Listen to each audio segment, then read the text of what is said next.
just about ready to throw in the river.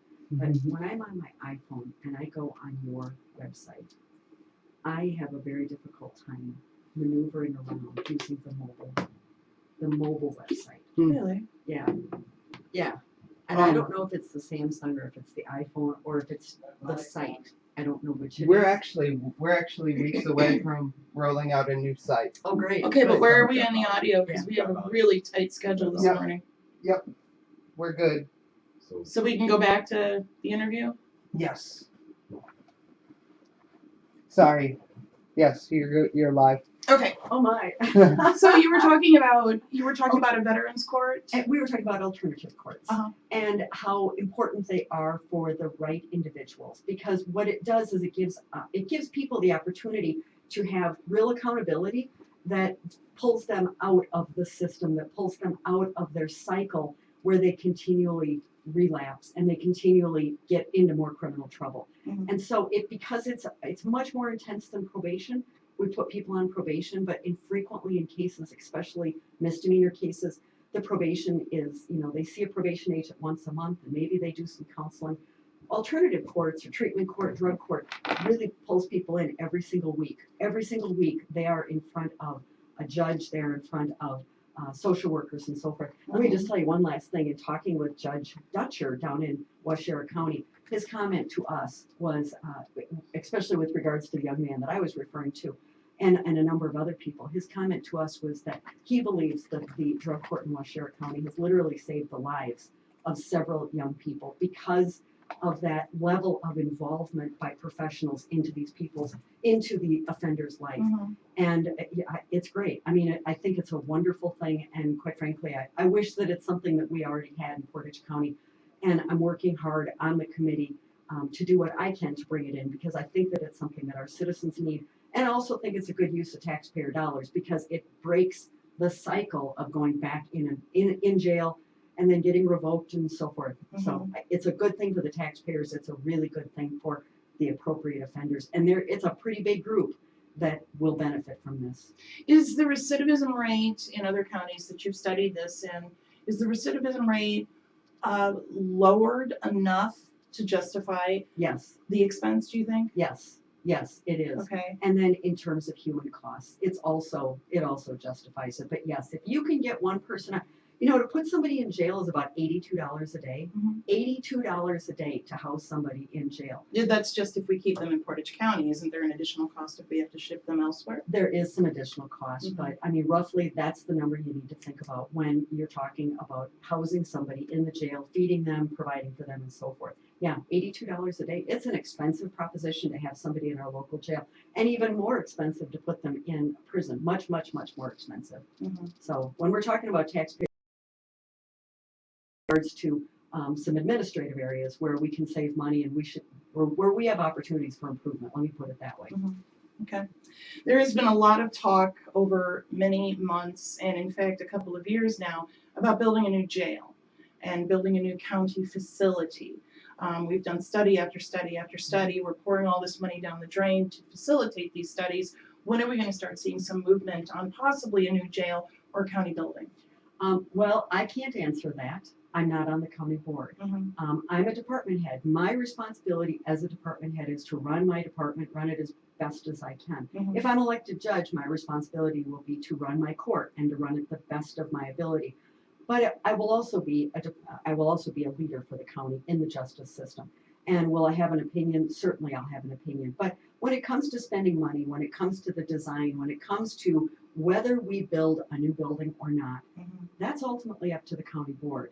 Now, I'll tell you, I'll supplement that with a couple of additional pieces of information.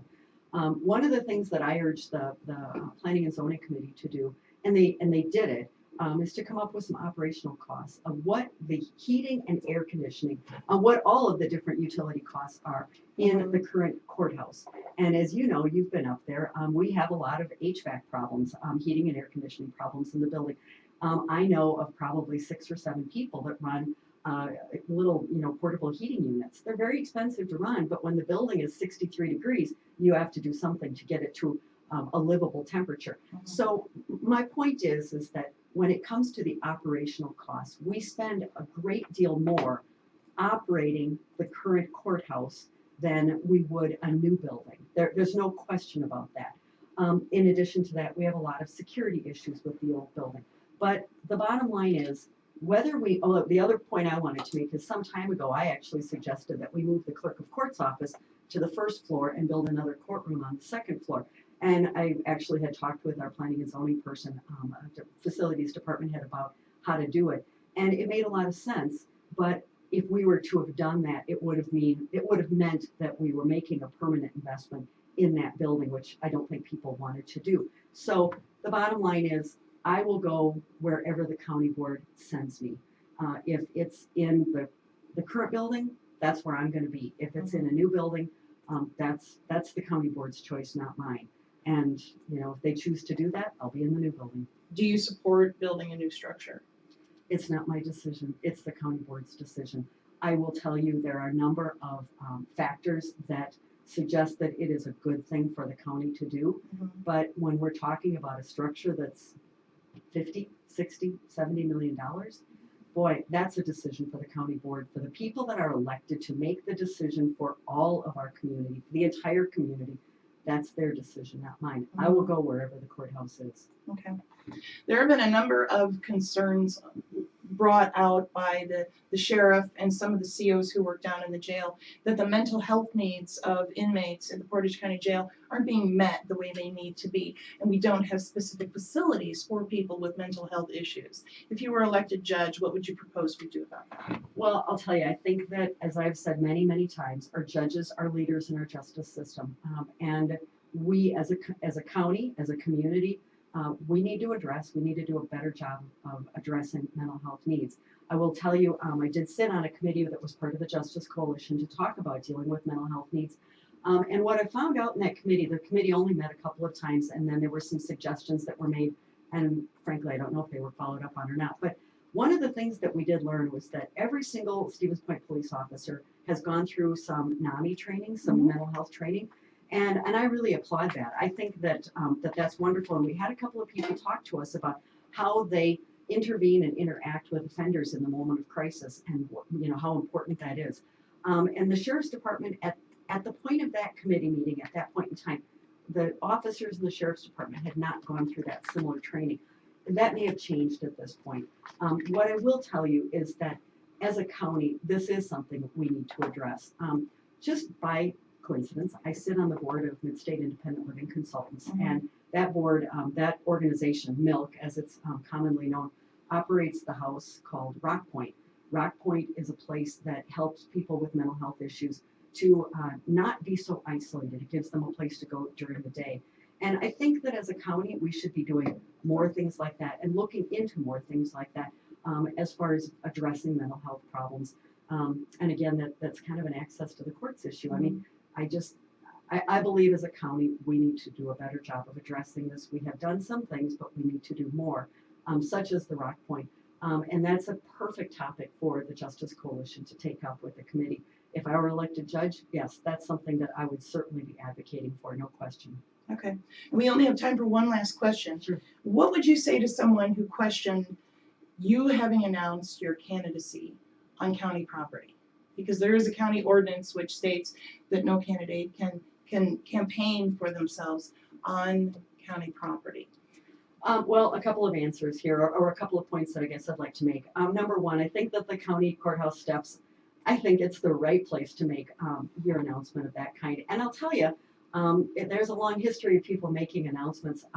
Louis Malevsky, when he ran for DA, he had a group that was at least as big as mine, with Malevsky signs on the courthouse steps. A couple of I think every other, all of my opponents in the primary for the judge position announced on the courthouse steps, because it seems to be sort of a magnet for, it just seems like the right place where it embodies the concept of free speech and the First Amendment right and so forth.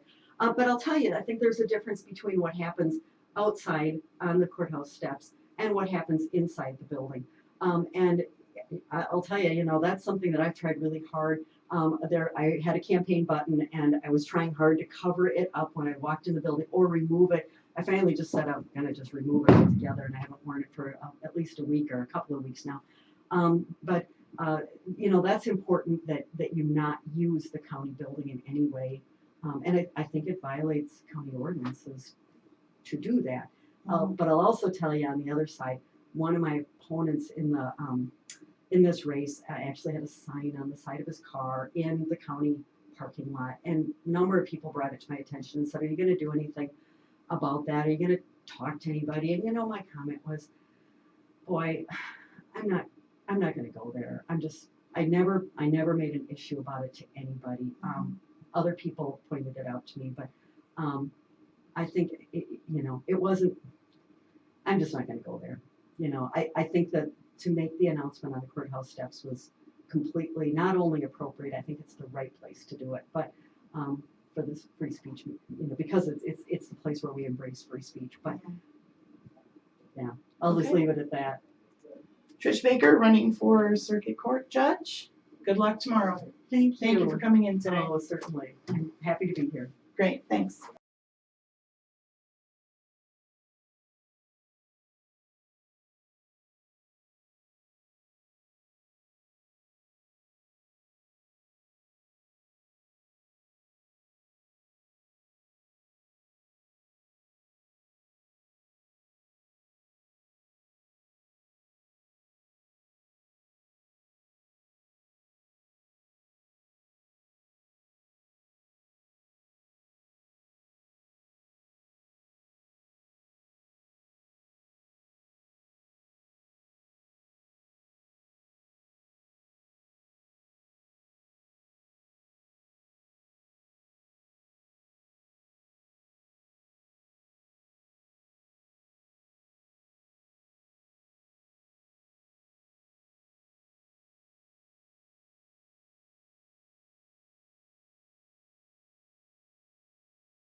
Or 10:15. We were at 10:20. Oh, okay. All right, you guys, Okay. we're All right, so we're going. Hold on, let me make sure I get the right notes. Sure. All right, anytime you're ready, let me know. All right, We'll we're be over. golden. Good morning. We are interviewing Tony Patton, who is running for the city's 8th district for re-election as the city's alderman. All of the council candidates today, none of them have been provided the questions in advance, and though we may discuss the same topics, no two questions will be repeated among today's interviews. Tony, can you tell us a little bit about, just very briefly, your history when you were elected to the city council? I was elected about 4 years ago, and also was on the county board for 12 years. So I started my career, I guess, on a couple of city committees, and then ran for the uncontested county board seat. And from there, it's history. So. What's one of your proudest moments from your time on the city council? I think it's being able to work in our district when we had some low-income housing proposed in our area, and the very next day there were hundreds of emails, signs put up, and it really let me know that the district was concerned, and people came out to oppose it in great numbers, and that was kind of a moment where I said, geez, people are really listening and people care, because sometimes you're not sure, unless there's really an issue that's to the heart, of their district. A lot of people, just kind of lay low and don't really contact you. So it's kind of neat to be contacted and be able to be involved in that process of, venting it through the city council and eventually, denying it. The mayor has, recently announced he plans to propose a pilot program for planting trees on private property in areas of the city where the boulevard is too narrow to support a tree. Comptroller Treasurer Corey Laddick has said that this program has not been built in the 2016 budget, so any funding for that will need to come from contingency. Would you support a program under these circumstances? Oh, definitely. I think with the ash borer coming in, we haven't seen it yet, but I'm assuming that along those streets there's a lot of ash, and those may have to be removed. So I think this may be an attempt to get some sort of trees growing before some of these other trees are going to have to be removed. And hopefully they're not. And we put in some preventive measures, starting to spray and put down traps before they enter our area, but the thought is eventually they will. So but I think we also too, you really have to be mindful of the property owners. It's going to be on their property, not the right of way. I can't see anybody maybe denying one, but maybe just letting them know where it's going to be, how it's going to affect their yard. I think we just have to be mindful of that, but definitely we need to get some trees growing there, so they're maybe 10, 20 feet tall before possibly having to remove a lot of those ash trees. So you do support going into the contingency fund to pay for? Yeah, I think so. And there's that money. The amount of trees I think they're talking about. I think the contingency fund can handle that. Maybe there might be some savings from the money we put into the preventive measures for the ash borer. Maybe we could look at that. Maybe if that fund isn't totally spent, maybe we can put that money back in contingency and pay it back. But it's very important. I mean, we drive down Main Street to see all those trees, and it would be sad if we didn't start now and get them into it, so they're mature. Okay. The city appears, from the public's perspective, to go through a great deal of time and energy and effort locating, hiring, and then training new department heads for the different departments in the city. Recently, the mayor announced that he plans to propose a bonus system, a merit pay system for city employees. Do you feel like this might put some undue stress on those department heads, particularly given that some of these departments are quite small? Well, it may be, because it depends how the merit pay is going to be set up. Is it because you ran under budget, or your retention was very good? It all depends on what's the criteria is. I mean, you don't want someone to say, geez, if you're under budget and you never needed a budget increase. Well, it's possible that maybe something isn't being done that should be done, or something for the future. A lot of our budgets, especially in public works and water, they're thinking out 5, 10, 15, 20 years ahead, and they're using their budgets to make sure that isn't a big hit when it needs to be done in completion. So I think it really depends on the criteria, because you don't want someone just to keep cutting their budget, not promoting their people, so you end up having a problem later on where you're going to have to put a lot of money into that department to get it back to where it should be. So and that's something you really can't monitor, because it might be something that creeps in over time. So I think it's really good. I like the idea, but we need to watch how, if a department is doing something as far as like budgetary, how is that impacting the city over time. Okay. Recently, the city pushed through changes at the Coy Drive intersection in preparation for the overpass that's going on Hoover Road. You seemed to work very closely with Bill Maher at Maher Water Company to kind of voice that company's concerns. They were the only company to come forward with concerns about losing a good portion of their parking lot property. Is that something that you plan to always do, is work with those who are affected in the Well, community? it seemed like, especially the Mahers, they're kind of like the sole person, and they had a lot of, I wanted to be able to give them a voice. Mhm. And I thought that we asked all the right questions, and they had questions. I wanted to make sure that it was totally vetted, I'm sorry, what was gonna happen there and how it was gonna affect their business. Ultimately, I did vote to have that, that section redone. Mhm. They didn't get what they wanted to, they didn't get their access left open. But I think that any person that comes in, especially a private citizen, you're not really sure how the system works, it can be overwhelming. And I think it's, when I see people like that have done some of their homework and really need the help, and as an alderman, getting that out there, getting that information, asking questions of the directors and whatnot. I think that gives them a sense that, hey, there's someone helping me get through the system and getting my questions answered, so they don't get just a yes or no answer and then they're hanging not knowing why. Mhm. And I think that after that process was done, it was pretty clear why the city couldn't grant them that access. Okay. Now, you've been on the council for 4 years. Mhm. The last set of council members we had seemed to be very business friendly as a whole. Mhm. This new council seems to be much more interested in pedestrian and bicycle accommodations, and not necessarily as business friendly, more akin to green space and park space and things like that.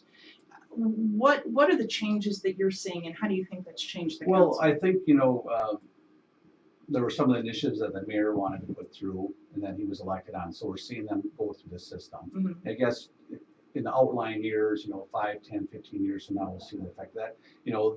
The bike pass and pedestrian pass are amenity, and I think we need them to bring in, retain employees Mhm. to a certain extent.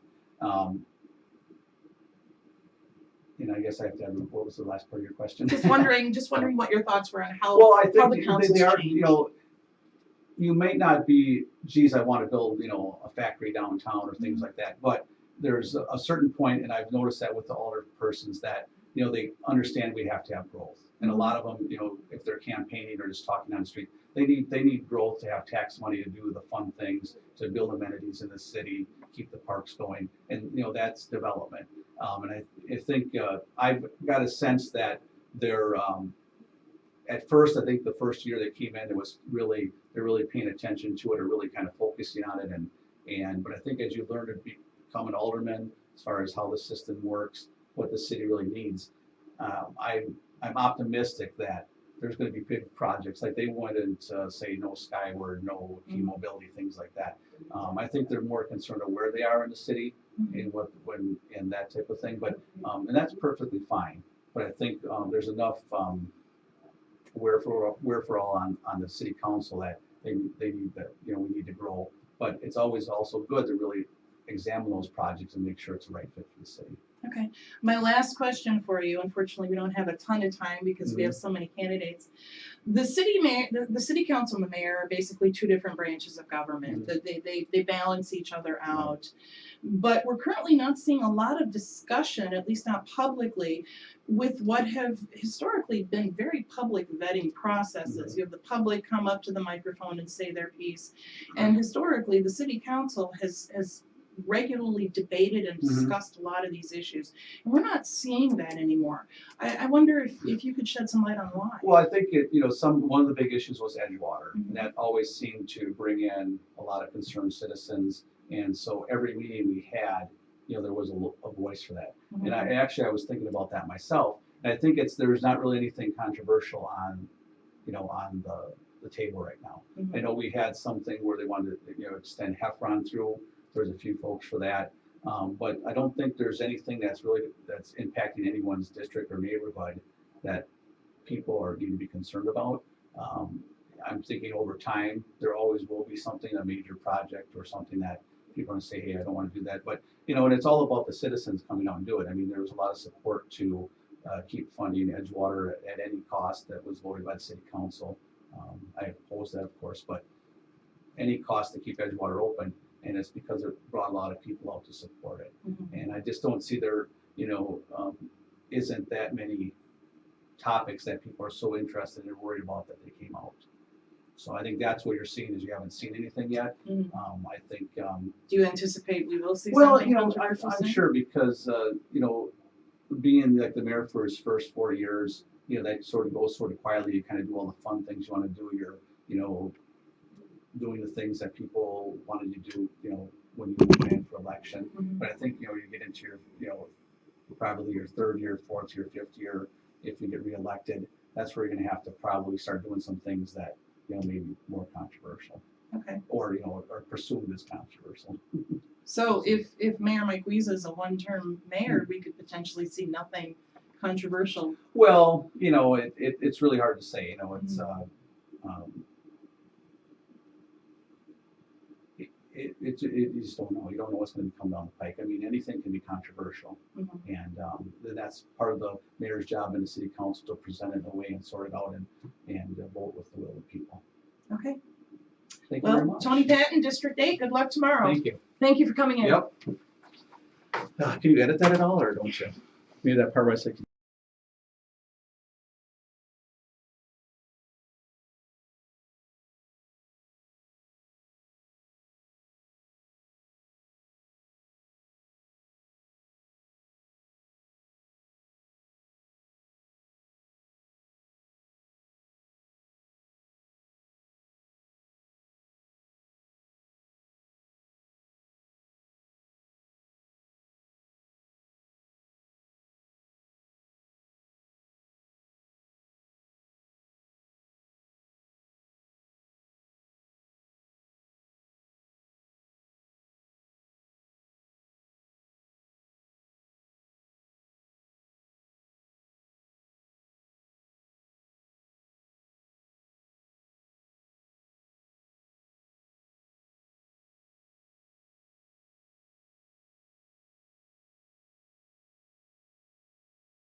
Well, good morning. Mike Phillips, Good morning. candidate for District 10. Do you have a few words you'd like to say before we get into questions? No, let's just get this over with. What are some of the changes you've seen with this new council that we've had? We've got 7 brand new council members all at the same time. What has that done to the dynamic of the city council? Well, the big thing is the meetings are lasting longer because They are? Oh, yes. Okay. Well, maybe not from the last mayor, but there's a lot more people that are asking questions, Mhm. and they need to learn that, and it takes a learning Mhm. period where you should contact the staff if you have any questions, rather than wait till a meeting. Meetings would be a lot shorter we have a great city staff that answers any question you want Mhm. and gets you whatever information you want. Do you So- see a change in how much discussion is going on during the vetting process? The past council that we had, there was a lot of discussion. And this council, it seems like the discussion just isn't there anymore. They'll learn. It's a learning curve. This next year, you'll see a change in them too, Think because now so? they have more experience. Yeah. Okay. How do you feel about the mayor's merit pay proposal? And does that have the potential to put any undue burden on department heads? Absolutely. I'm absolutely against it because that's why we put in the pay plan to begin with. Mhm. We'd be going back to the same way it was before. Favorites would be getting more money than others. stuff like that. That's my feeling Mhm. would happen. And we just wanted to get away with it, get away from that procedure. Mhm. And I think it's working. We have to give it a chance. Only been a year and a half now in play. Mhm. I'm sure there were some disappointments. There were some people that were happy. Let's give it a chance to work, and then if we have to do some fine tuning, we can do it later, but not quite yet. Mhm. And in reference to that pay plan, it was a pretty lengthy period of time. There were a lot of very heated meetings. There was a lot of disappointment, a lot of frustration from several of the council members over the pay plan. And I'm wondering, is that important for the new council members to know how contentious it was before we arrived at the final product? No, I think they do all of them, just let it work, don't question it, see what's happening, see what's going on, and then once you learn about it, then start asking questions. Okay. We have one question from a reader who lives in your district. Okay. Brad C. Okay. As a constituent of District 10 who lives off Whiting Avenue, do you have any plans to push for repair of the stretch of Whiting Avenue between Water Street and Highway HH? That question I asked probably, and you can confirm that with Scott from the city, Mhm. well, 2 months ago. And I Okay. asked him what's going on. It's on the program. We have a lot of bad streets in town. Mhm. Okay. And I just said, can I see a list? Well, they're getting a list together on what we do next year, what we do the year after, where it is on the plan. Mhm. It's pretty rough. There are a lot of other streets, so it's on the list, but I don't know exactly where. I'm gonna say within 2 or 3 years, complete reconstruction. In other words, grind it up, put the new stuff down. Okay. My guess would be that, because it is an important street. In an earlier interview, you indicated that the city cut about $100,000 from road repair work this year. Where do you think road repair needs to fall within the city's priorities? It has to be stepped up. I don't know where we're gonna get the money from. We have to determine that first. Funding is important. We're way, way behind. We fell back a few years back because that's where they cut. And this Mhm. last year we cut, like you said, 100,000 for chip sealing. Mhm. That's just for chip sealing. Well, we gotta get back in the program and more aggressively than we did in the past. I'd like to see another, not only go back to add the 100,000 back into it, but maybe put a couple 100,000 back. It's a fact that it saves streets 8 to 10 years Mhm. from rebuilding them.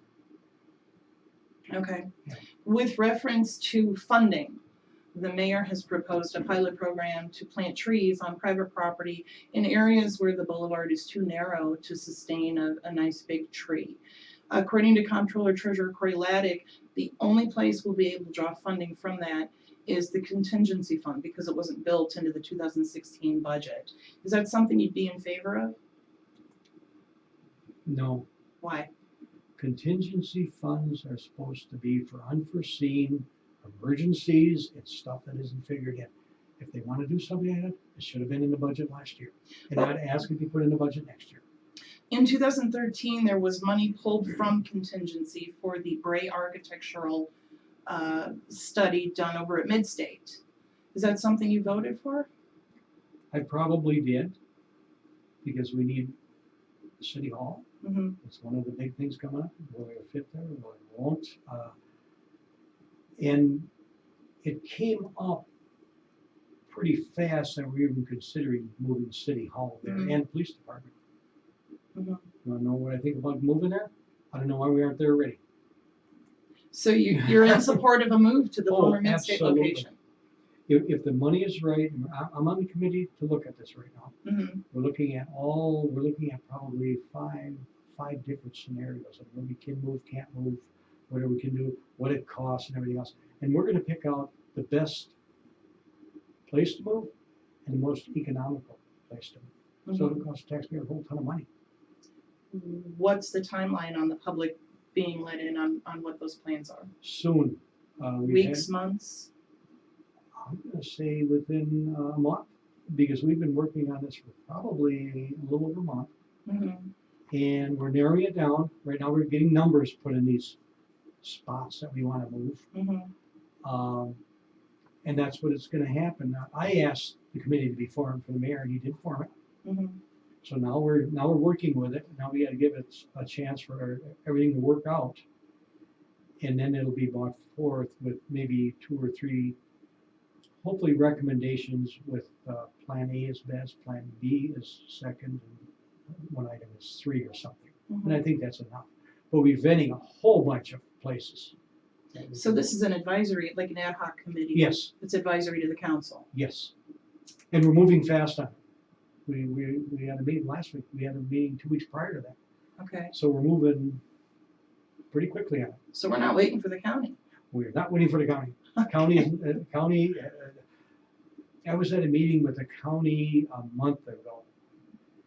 And we kind of, the mayor said, well, let's work with the county, see what we can do. Mhm. Well, when I saw their agenda, never had on their agenda working with the city on any part of their building or anything. I mean, they just left us out of the picture. What was that telling us?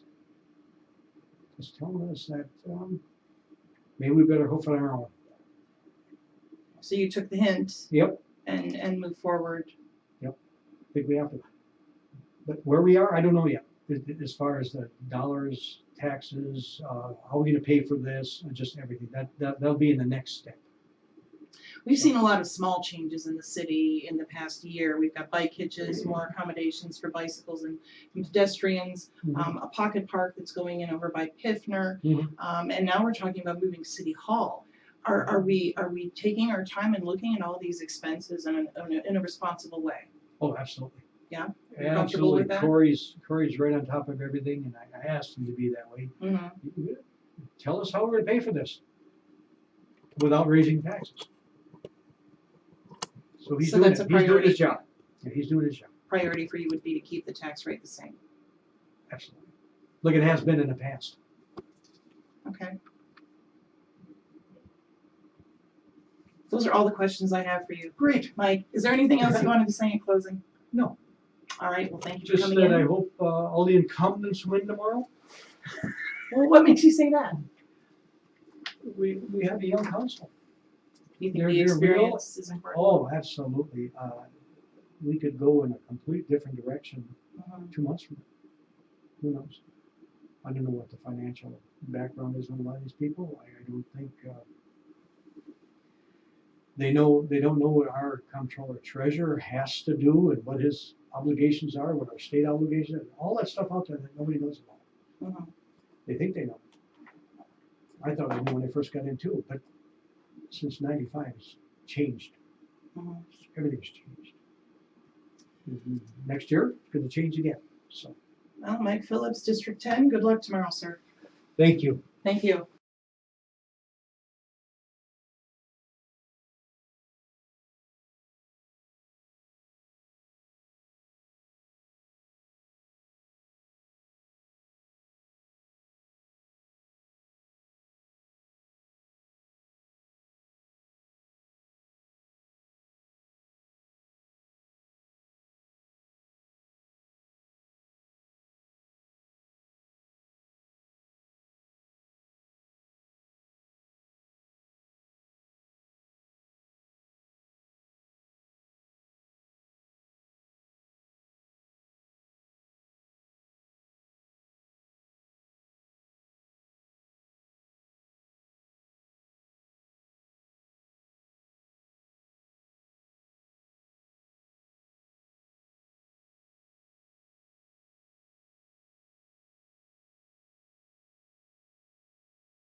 Good afternoon, welcome back.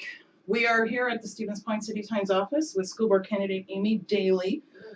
Thanks for having me. Thanks for coming in. Amy, you have some previous experience that makes you a little bit unique from some of the other school board candidates. Can you talk a little bit about that? Sure. I served the school board as a school board secretary for almost 21 months, starting in March of 2014, going through the beginning of December 2015. I did resign specifically to run for school board, as I feel I have a unique set of skills that could better serve our community as a board member rather than an impartial secretary of the board. What are those unique skill sets that you possess? I have almost 10 years in the finance and banking industry. So I deal on a daily basis with budgeting, financial management, as well as a little bit of the real estate world. But the budgeting and financial management, I feel, would really serve our board, especially considering the government and their budget cuts towards our schools and how we're going to strategically plan our financial future for our students. You mentioned real estate in there. The school district has several pieces of land that it owns that is not used for schools. One of them being the empty Emerson School site lot in between Maine and Ellis. What are we going to do with that lot? Would you support rather, selling it to the city for $1 and letting the city develop it? Or is that site perhaps earmarked for something in the future down the road for the district? I haven't heard anything as to what it could potentially be used for. I think we need to assess what the benefits are and what it's costing us to maintain and hold that property and determine if it's really worth our financial investment or is that money better allocated for other uses within our district. Okay. You also mentioned that you have a background in finance. There's something like 53 other school districts have already passed a referendum. Some of them are on their second operational referendum in the past number of years. How close are we in this district to asking the voters for a permission to take an operational referendum? Well, we are at our max levy as it is for the 2015-16 school year. So if we want more money that the government isn't providing, we're not able to reallocate it from other areas in our district. It's a very real possibility. As a board member, I'd like to get in and really look at the books a lot more before supporting a referendum, as I feel it's in our best interest of our community members to do that. But it's the world we're living in, and it would be something that our taxpayers would need to support. And if they didn't support, then there would be other repercussions within our district of what would get cut and what would have to change so that we could continue providing a high level of education. If we're backed up against the wall and we have to make cuts, where would those cuts come from? Unfortunately, what has been shown to happen is the first cuts are the arts and music and electives within our schools, which I really don't support. As a student, those were my favorite classes, and they were what really molded me and helped me decide what I wanted to go to college for. And a lot of our students value those classes, and they give them goals for their future. But unfortunately, that's where the first cuts tend to start when it comes to budget cuts. The school board meetings seem to open with a fairly lengthy recognition ceremony, if you will, for kids in the district, parents, teachers, and other district employees who are recognized for in-kind donations, monetary donations, volunteer work, things like that.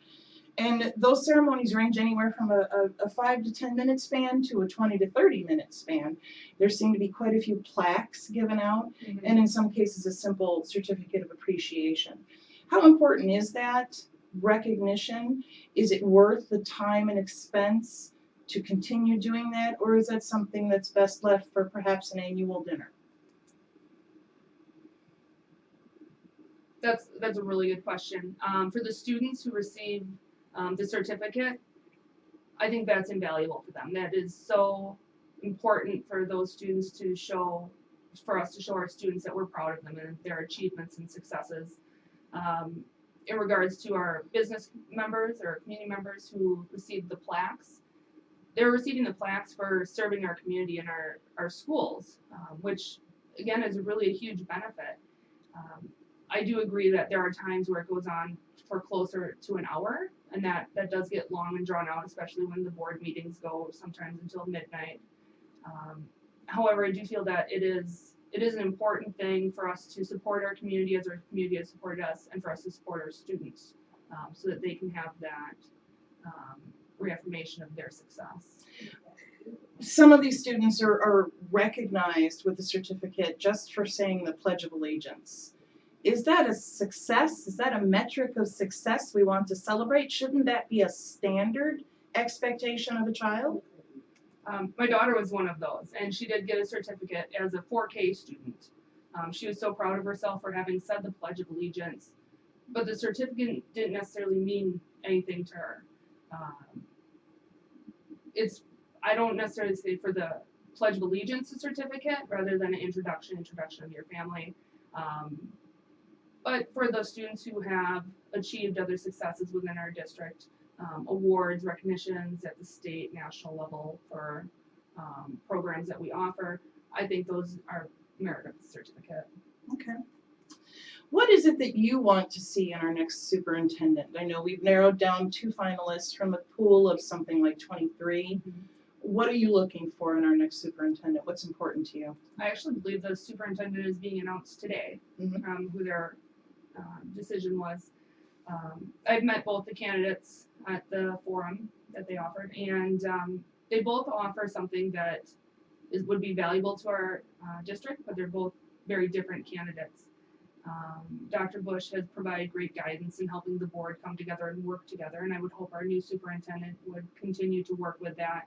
But we also need a superintendent who is fiscally responsible Mhm. and brings recommendations forward that have been in consideration for what is best for the district and best for our community, as well as somebody who is going to be that network between our teachers and our students and our staff and our community members, and hopefully help meld the whole board back together. Okay. Over the past year and a half, maybe even 2 years, there's been a lot of changes within the school board, the tone of the school board, the length of the meetings. We have a new superintendent in office now. What has been some of your observations as you watch this board change? How has it changed? Has it changed for the better? The board that there currently is going to be a completely different board than what will be from the May meeting. We are potentially having 4 new board members in, and that could be a huge change for the district and our board. The meetings got longer, they got hostile at times, and I feel that the new change that's possible with the election is going to really help move our board forward in a more cohesive manner. I think some of the board members need to remember that this is a business job that you have. You need to go about with a business. And it's not business, it's personal. It's not personal, it's business. And remember that. Also, once you've stated your point and your view and opinion, you don't necessarily need to go over it a million more times. You can move on and make a vote and make an educated decision for the district. Other school board candidates have mentioned that they've heard concerns from district staff about transparency, that they're not seeing the transparency from administration they would like to. Are you hearing the same concerns? I have heard the same concerns. It's very important that we are open with our information. What specifically? What's a specific example of a? I think we need to be open with our finances. As Okay. one example, we need to know where funds are being allocated and where they're being moved, especially with budget cuts. We need to make sure that we're making the best decisions, fiscally responsible decisions for our district. It's our taxpayer dollars, and they have the right to know how their dollars are being spent and where they're being allocated and sent to. Okay. And my last question for you is, over the past few years, the school district has come before the city to ask permission for certain conditional use permits. They needed a permit for the Life Skills Center, and for other things throughout the city. How often have you gone to city meetings? Are you familiar with their process? I ask this because in the past, people from the school district have had to keep coming back because they forgot X, they forgot Y, they forgot Z. How familiar are you with the city's process, and would you foster better communication in the future? I've gone to several city meetings. I've watched some online, depending on what the topics are. I think communication all around is important. And if we are looking to work together for the city and the district, there needs to be that open communication so that when we do go to the city or the city needs to come to us, we have that open line of communication and everything is concise and efficient and we can cross all our T's and dot all our I's on the first round. Okay, great. Amy Daly, running for school board. Thank you so much for coming in. Thank you so much. Good luck tomorrow. Thank you. Have a good day. You too.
Welcome back to our live pre-election coverage. My name is Brandy McCuskey. This is Kathy Dugan, who is running for District 8 seat on the Stevens Point City Council.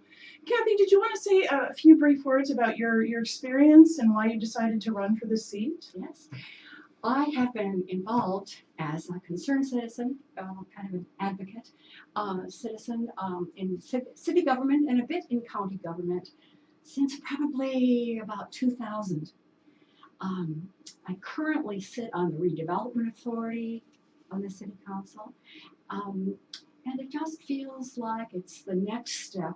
And I also wanted to bring something different to District 8 than the current, the incumbent is bringing. What are some of the differences between you and Tony Patton that you see in terms of city government? I know he also previously had served on the county board, but this is a city election, so let's just focus on the city issues. What are the differences? Well, on the redevelopment authority, I was very supportive of the city's maintaining Edgewater Manor, our senior citizen residents, the facility on the river downtown. Mr. Patton was not. As a city council member, he voted against taking the Edgewater back from the redevelopment authority into the city under its purview. And then once it was under the city's purview, he was in the minority on that vote, he voted against borrowing to make the necessary repairs to Edgewater. Do you think the reason that he didn't vote is because the recommendation that was made by the RA was not at all specific? The RA suggested to borrow X number of dollars, but did not indicate what repairs that money should be used for. Is that a possibility why he didn't vote for it? It could be. I'm not certain. I haven't talked with him about it. Certainly, the repairs were pretty well laid out in the final analysis. We had a good survey of it, of what was necessary. We needed to borrow about $1.5 million to do all of what the experts thought were essential repairs. Okay. And to be clear, the redevelopment authority still owns Edgewater Manor, which is under the city's purview. So technically, it still is under the city's purview, really. But as you know, the redevelopment authority under state statute has no availability to borrow money to repair a facility, and that's why it asked the city if it would come back and help us do that. Sure. Just a few moments ago, you mentioned that you've been an advocate, and you've come and spoken. I've certainly watched you at many, many meetings over the years speak in favor of or against certain things. You're running for a position that would be representative in nature as opposed to advocate. Where do you see the line being drawn there? And if your constituents say, we want X, but you personally would rather advocate for Y, where do you draw that line, and how do you differentiate between advocacy and representation? I've learned a great deal about my potential constituents in going door to door and talking with them in the last couple of months. I have great respect for all of the people in District 8, and many of them see things the way I do, I think. It wouldn't be an advocacy position. It would be a representative position, but it also would be a position of education. I've told people as I've gone to speak with them door to door and in forums that I would hold listening sessions and town halls on a regular basis so that I could let them know what was happening in the city that might be of interest to them and to get their feedback on it. I also wanted them to let me know what was happening in their neighborhoods in District 8. It's a large territory with several neighborhoods, what they needed. And so I would like that interaction. That's something that's different also from the incumbent. He hasn't had a great lot of interaction, people are telling me. And what is some of the feedback that you're getting from constituents? Is there a great deal of dissatisfaction with how the city's being run? What are their concerns? No, there isn't actually. Not in District 8. They're very happy with their neighborhoods for the most part, with the exception of difficulty in getting access to Stanley Street, the former Mhm. Highway 66. Some of the intersections are really dangerous, whether you're in a vehicle or on a bicycle or on foot. Speeding is a real problem, especially on that. And also on the other highway, which is now Highway 66 going west, which was, it's Main Street still, and it was Highway 10. So that's a complaint. I have several complaints about snow plowing on the smaller streets.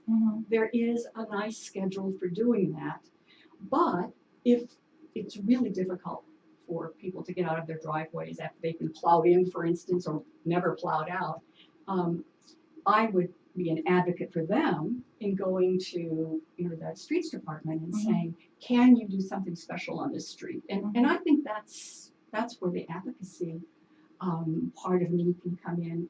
I've told people that. In fact, as I've been going around, I've been hearing this, and well, a lot about the intersections with Stanley, and the snow plowing, and also black water on one of the streets near me, very near me, St. Paul Street. And I talked with Joel Lemke, the water and sewer person. And I made the connection, and I said, as soon as this election is done, I will talk with Joel again. I told my potential constituent, and he will come to you personally and let you know. He told me that they can not only flush the city's part of it, but the lateral right up to the house. He said, we've done this many times, and so I want to play that go-between. It's been really, really encouraging. I'm not exaggerating, Randy. It's been really encouraging to talk to people one-on-one. The first things I did when I wrote for the Stevens Point Journal on a regular basis was a column called Eye on the Neighborhood.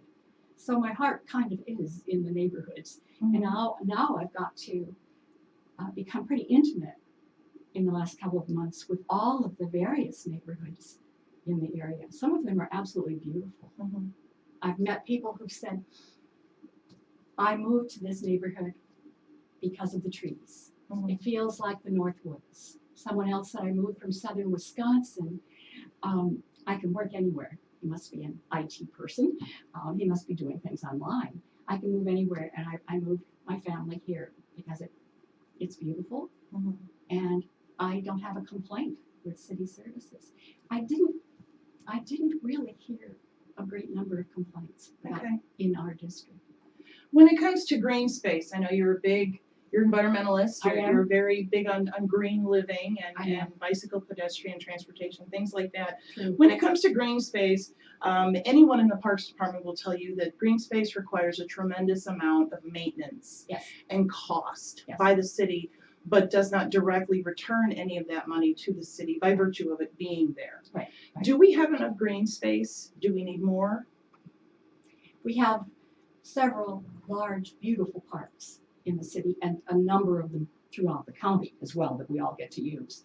We have the Green Circle. We have some, we have Iverson, and we have Buchholz. We have several very nice neighborhood parks. I contend that we need a few more neighborhood parks. When a new development goes in, historically, the developer has put in a park. These days, that doesn't happen as often. I talked to the Community Development Department about potentially in the district, designating a large wooded area as a natural area. And the Economic Development Director, Kyle Kearns, was very interested in that because he came from a city where people did that within town. So while it's important, we need construction, that's another point here. We need construction, we need to raise the tax base that way. So it's important to infill in those areas that aren't built on yet in the city. It's also, I think, equally important to have places people can go easily and not have to drive a long way. And having a few more spots within the neighborhoods as there used to be, including a wooded area with paths through it would be lovely. Okay. The area I'm talking about already has neighborhood paths through it. So just somehow, maybe it can be donated by that. I'm going to pursue that, donated by the owner. And just for clarification, Kyle Kearns is not the development director, he's the associate planner Yeah, and he's for also, community development, yes, he's also considered economic development. economic development specialist. Right. That is correct. Thanks. The mayor has recently announced he's going to propose a pilot program for planting trees Mhm. on private property in sections of town where the boulevard is not wide enough to Mhm, I support saw a that. large tree. Comptroller Treasurer Corey Laddick has said this was not built into the 2016 budget, so the only way we can fund this is by going into our contingency fund. Given that particular set of circumstances, would you support this program at this time? I would support it with a caveat. I would want to talk to the controller treasurer, Laddick, and find out how much of the contingency fund it would use. I'm not an irresponsible spendthrift here. You want to maintain a good contingency fund, but for things like this that seem to come up unexpectedly, it sounds like a wonderful idea. There are some places in town where there really are no street trees at all. Mhm. I like the idea a great deal if there's enough money in that fund. But isn't contingency generally saved for emergencies? Yeah. Isn't this a program that maybe could wait till next year? It probably could, Okay. but if there's a large contingency fund, I'd have to talk to the controller treasurer. Okay. All right. The mayor is also proposing possibly implementing some kind of merit-based pay for city workers. We have a lot of directors in this city who already have understaffed offices, and some of them even do double duty in their jobs. Would creating an environment where they have to, quote, play favorites be fair to those particular department heads? Oh, you put it in a way I hadn't thought about. Merit pay from the worker's point of view, and I often take it from the worker's point of view. I have I feel a real connection with not the management folks who are, for the most part, I think, doing a fine job, but with those workers. Is merit pay a great idea? It might not only put an extra burden on management, but it might serve as a real divisive wedge between people. That happened at the university when I taught there. That when the merit pay plan came in, my husband, who was a tenured professor in the English department, did not want to participate, and they didn't allow him to for that reason. When it came to us on the academic staff, instruction staff, that was me. I was one of those people in the English department. I also didn't want to, for the same reason, participate. I did finally, and my husband did finally as well, because it was really the only way to get any sort of raise. But I think it does Didn't not we bode go well. through a really strenuous period of We did. time to create a pay plan to We did. address the pay issue? We did. So why this? Why this? Is this something you would support? I would have to look at it more thoroughly, Okay. more carefully. I have that background in knowing what it can do among employees. It did in our staff. Mhm. Is she going to get that? Is she going to get that? And how many merit points did she get? And I know what it can do when a small staff has to work together. There is a pay plan that is pretty well laid out. Do we need this? And first glance, I would say no, but I would really have to study it further. Okay. The city recently adopted a new ordinance governing abandoned bicycles. Yes. And the police department has indicated this is something that would be overseen, if you will, directly by the community services officers, the same individuals who you get a parking ticket from. But this new ordinance comes with no extra staff. So why are we adopting ordinances in the city when it's only going to put additional stresses on an already strained police department? I have no answer for that. Did you support the idea of the abandoned bicycle ordinance? I wasn't a strong supporter.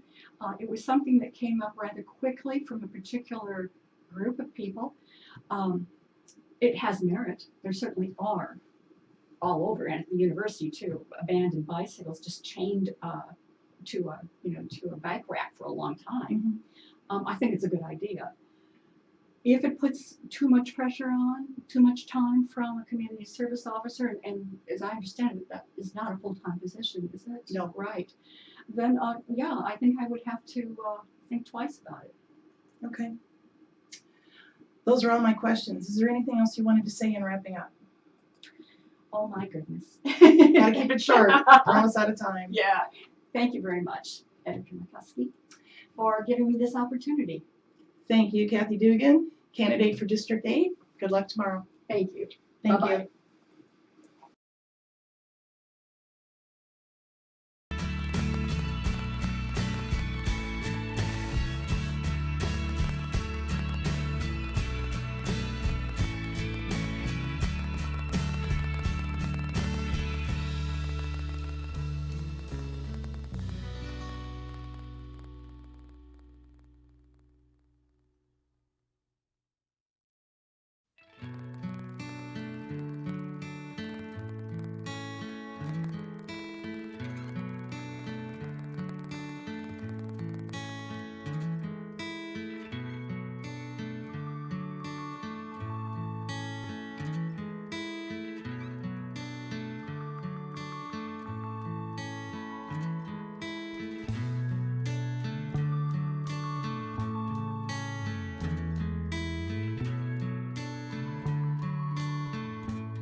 So we're here with Dan Milkey from the Downtown Farmers Market Association. The Association. Downtown Farmers Market Association, there's about 50 farmers, and we work as a group to bring you the produce and the vegetables. You're the guys we Yeah. see downtown on Yeah, the square we're every there, weekend. Yeah, and then we're the association, so we make sure that you're getting produce that we grow and not something that somebody buys and sells from Aldi's or somewhere.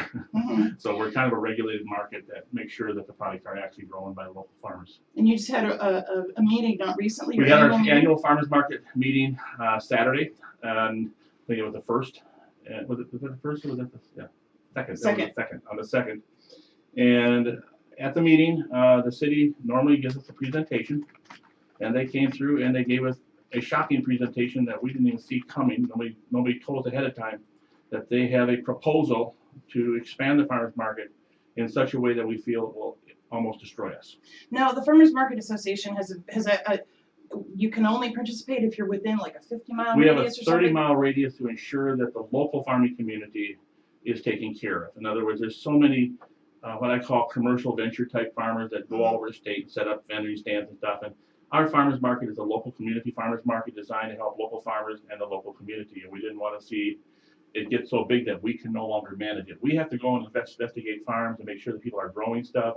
We have rules and guidelines in the bylaws on our website. So if your product says organic, it really It has better to be organic, and if you're selling some, we don't want you going out to a candy field and pick, buying stuff off a truck and then selling it, or going to Aldi's and buying blueberries and selling it as organic. So we have a very strict farmers market where you sign an agreement that you will grow the stuff, and we manage that. So it's a fairly labor intensive farmers market to ensure that when you come to our market, you're getting what you pay for. Okay. And this is something that the farmers have decided to do. So we are protecting our entity. Mhm. And now this situation is going to destroy that. Plus, it's going to make it very difficult for us to manage, and even more difficult for our customers to be able to get the products. What specifically is the city proposing happens? The proposal they gave us was to increase the size by adding vendor stalls on the outside of the square and non-farm vendor stalls, 25 additional of those and 40 additional farmer stalls.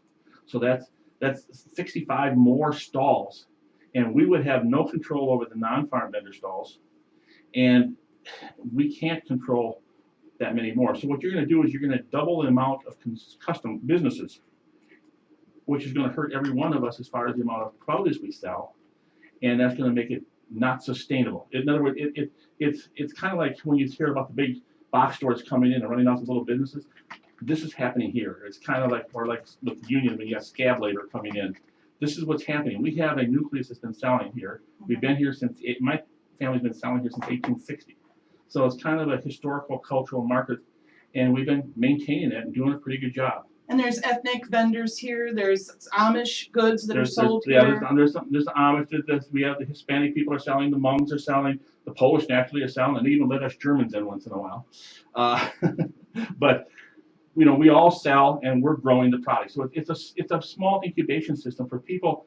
And quite frankly, we're all a bunch of misfits. I mean, this is a place where we can make a living, where we don't necessarily wouldn't work at other places. Our families can be involved, and we can do that. And now this is being kind of pushed upon us. And the fact that they're adding 25 non-farm vendors, which is generally going to be food vendors and stuff, they're going to be competing against those downtown businesses who are struggling to stay alive the way it is. Did they give you an example of what a non-farm vendor might be?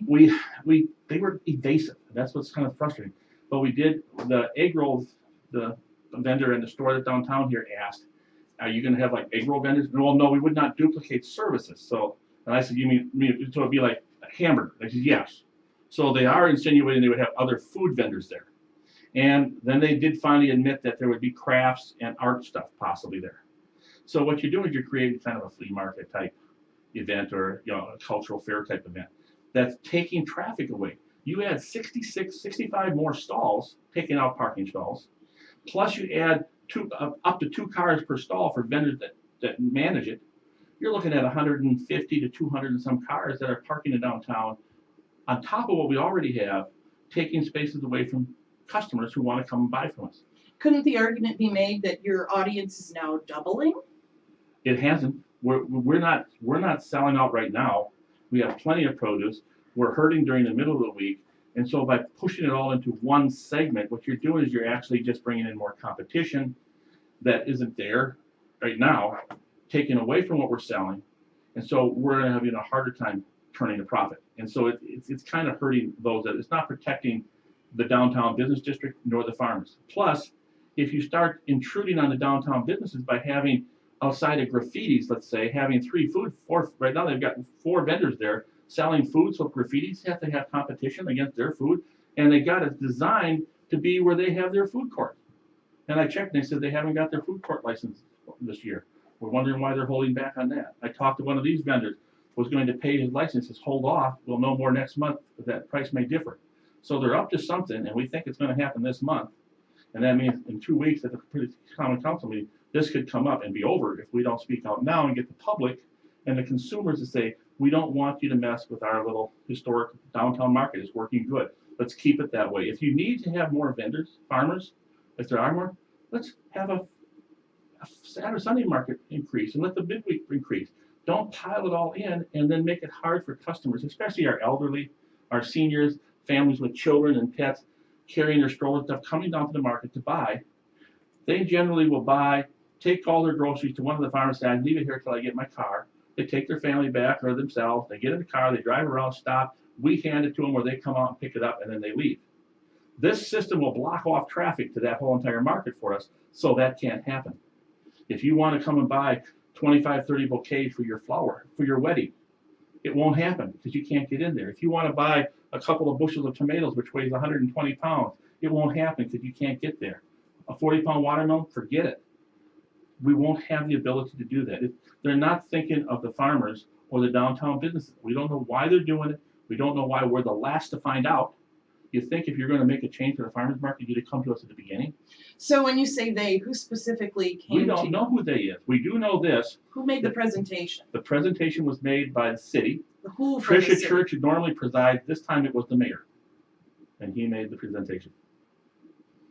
And I don't know. Tricia Church from the streets department is the Yeah, one who yeah, normally she's does normally the the one presentation? she's our contact person, and she always speaks every year, and she's done a fine job. But this year she said the mayor wanted to speak, and we just thought he wanted to go and get to meet everybody and talk. But all of a sudden this come out of nowhere, and we don't know who's behind it. We do know he said we are the last group he's talked to, and he suggested that he's already talked to Farm Shed, he's already talked to the downtown business district, and and the other one was the city, and then we're the last. So whether someone there is the one that designed it, or if he's just dealing with them like he dealt with us, we don't know. And he was kind of evasive as far as what's all going to take place. We know they want to put electricity in those booths, so it must be booths that need electricity, and we think that's probably going to be food vendors or some crafts where you need, power saws or something. I don't know what it would be. The mayor told you he'd already got approval from the city? No, he said this is a proposal. This design was made by the city and handed to us by the city. So somebody's doing something, and it was a proposal. And then I talked to the downtown business district, one of the customers, and he gave me more details and said, yeah, they would be considering slowly cutting off traffic to that area as it grows. So we're going to lose our traffic flow. When you asked, I'm presuming you asked the mayor why you were the last to be notified. We couldn't get a clear answer on anything. It was almost, it's kind of like you're in the political season right now. You know how it is to get an answer out of politicians? It was kind of like that. It was like the less information, the better. We couldn't do it. We tried. I know the Egg Roll Cafe was there, and what's it called? I forget, the little restaurant downtown sells egg rolls, and they sell egg rolls at the square. Okay. She asked about would there be other egg roll vendors, and he says no, they wouldn't duplicate services. And then I or somebody said, well, then in other words, it'd be like hamburgers or French fries, and he said yes to that. So we know that. We brought up the idea of crafts, and there was an agreement on that, and art stuff. So I think it'd be like art in the park type stuff. And it's too much all at one place. Cutting out traffic, a huge amount of traffic and parking is not going to bring more customers. I don't think we can handle more than 2,000 to 3,000 people on a Saturday that we already have.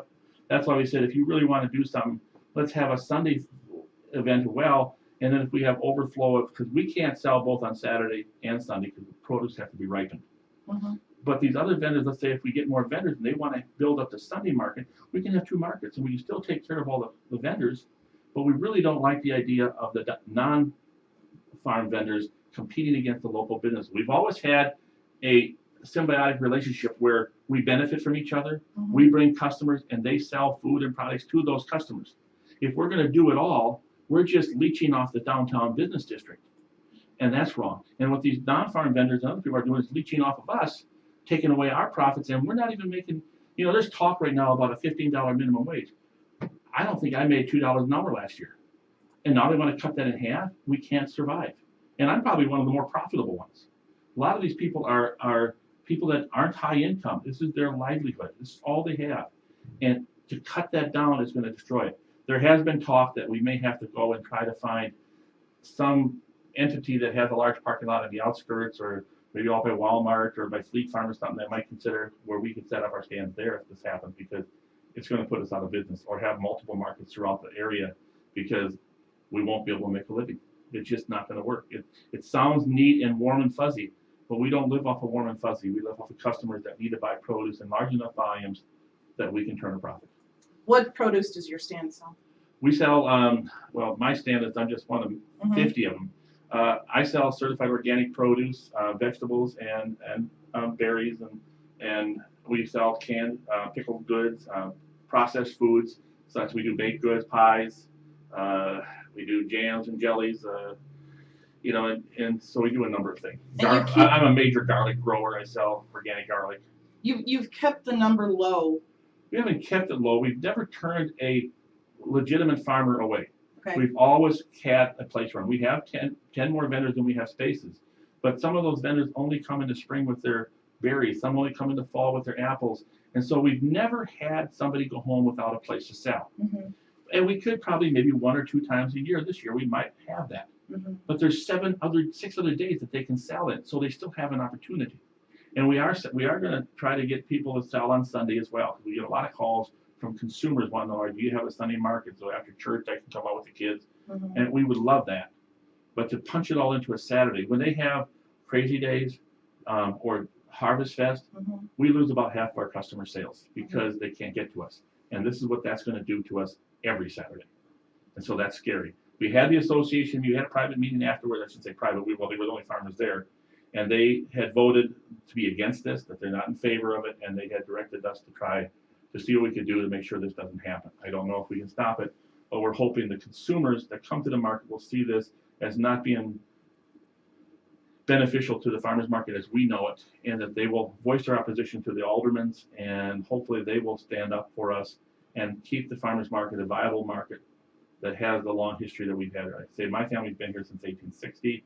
It's a long standing, it's the oldest farmers market in the state, and it has a great reputation.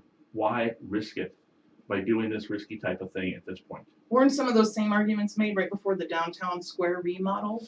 See, this is There were why we're concerns? nervous. When they did the remodel, the same thing happened. We didn't get wind of it till it was too late, and the suggestions we made were ignored. And so we didn't have stall size big enough, so now we're partly into the parking area with our stalls because there wasn't enough room to allow handicaps and stuff to get by without us encroaching. So then that caused problems, and we had quite a few problems. We have light posts where the walkways are supposed to be, and we had to make adjustments. And we made all these suggestions prior to it being built. They didn't listen, and I don't know why, but it just seems like the ones who are there are seldom considered. But we have a new mayor, and he's been doing a great job, and we're hoping this will work out where we don't get ramrodded, like we have in the past. We'd like to see it continue, but we don't know what to do. We're scared. A lot of the vendors are scared. Some are even talking about quitting, if this happens and stuff. And I'm trying to figure out a solution, and that's what one of the suggestions was. Maybe we just have to find a place that's not owned by the city, so we don't have to face this every time, in case somebody. When it comes to government, all it takes is a few people with some clout to promote something, and then we got to fight it. And we're too busy farming. We don't have time to be doing all this stuff. I should be home transplanting right now. But we have to save the livelihood of these people. I mean, we're talking 40-some families. Well, actually 50 families now, plus the 8 in between. So we got almost 60 families that are surviving off this farmers market. And you're going to double our competition. It's just, there's something wrong with that. And it's not that there's people wanting to come in that can't. They're going to have to go out and initiate and find them. And I know they had some extras in regards to the non-farm vendors. I know there's extras there that have been turned away. For instance, I must have had 5 calls wanting to sell homemade dog treats. We said, sorry, that's not farm related. And I just say we're sorry, but it's not what the intent of the square is because it's not farm related. And we have the companion shop just down the road that sells those. Mhm. We don't want to have them hating us because we're competing against them. And so we discourage that. We say that's a farmer's market. If you're growing products and stuff to sell, yes, we have bylaws. It's on the website. We're not discriminating. They just have to meet those parameters. And one of them is you have to be a farmer. You can't just be a competitor of a downtown business. Other than the few that are in the center to help enhance the market, that's going to change, and it's going to create competition. And it's, like I say, the best I can say, it's like the big box stores coming in and taking out the little guy. This is happening down here. We had a mall that tried that, and it's now gone. And now we're going to try to do it to this somehow. All these feel good ideas, and we've been there. When crazy days happen, all the things, it hurts us. Mhm. It doesn't help us. I know it's great when you're the customer coming, you see stuff if you're just there for entertainment. But if you want to love a 40-pound watermelon, it's not a good story. Okay. All right, And you got my other stuff too. That Jane Milky, we have, all the arguments that this is stuff that we kind of presented as everybody's come up with as far as ideas. I'll and take stuff. copies of everything. Yeah, I think I emailed you. You got a copy of it. Should have had in the email. The letter of the email has all of this in it, and then I sent you a emailed copy of this.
One. Welcome back to our live pre-election coverage. My name is Brandy McCuskey. I'm sitting here with Barb Horton, who is running for election for the Stevens Point School Board. Barb, I'd like to give you just a minute or two to maybe talk about your experience and what makes you a good candidate for the school board. Okay, I have spent my entire life in education. I taught at Pacelli High School for 4 years, and then I taught for 27 years at Mid-State Technical College in the business programs.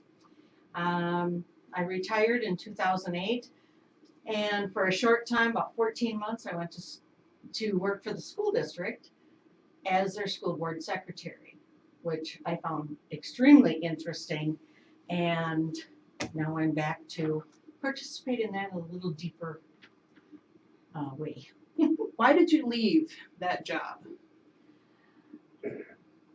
That's a touchy subject. The board was in a lot of disarray at the time, and I was a target of bullying by 3 or 4 of the school board members.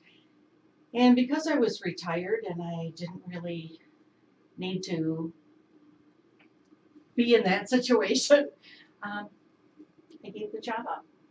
But I loved doing what I was doing. That was a fun job. But Having that perspective, that school board secretary, you're in the closed minutes, you're the closed meetings, you see all the different things that are all the different moving parts. How will that benefit you if you're elected? well, I think I can bring a perspective. I'm usually pretty cool-headed.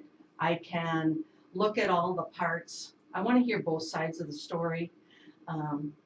But I think I can act in a professional manner, and I'm not going to sit across the board across the table from somebody and scream at them and call names and those kinds of things. I think things will run a little smoother with a board that's working more cohesively, as they have been now in recent months. Okay.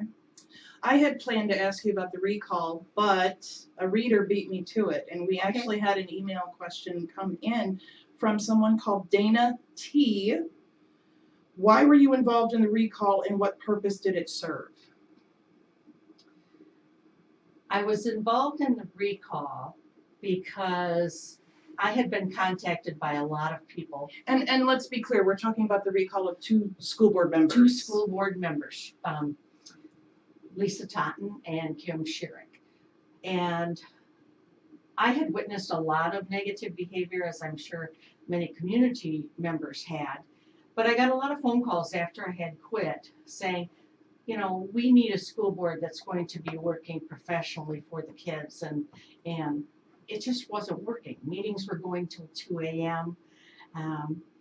So I got calls from some of my friends, I got calls from staff members, employees of the district, I got calls from businesses, and I realized the more support I had for it, but no one was willing to put their name on it, and so I thought, what the heck, I'll file the papers.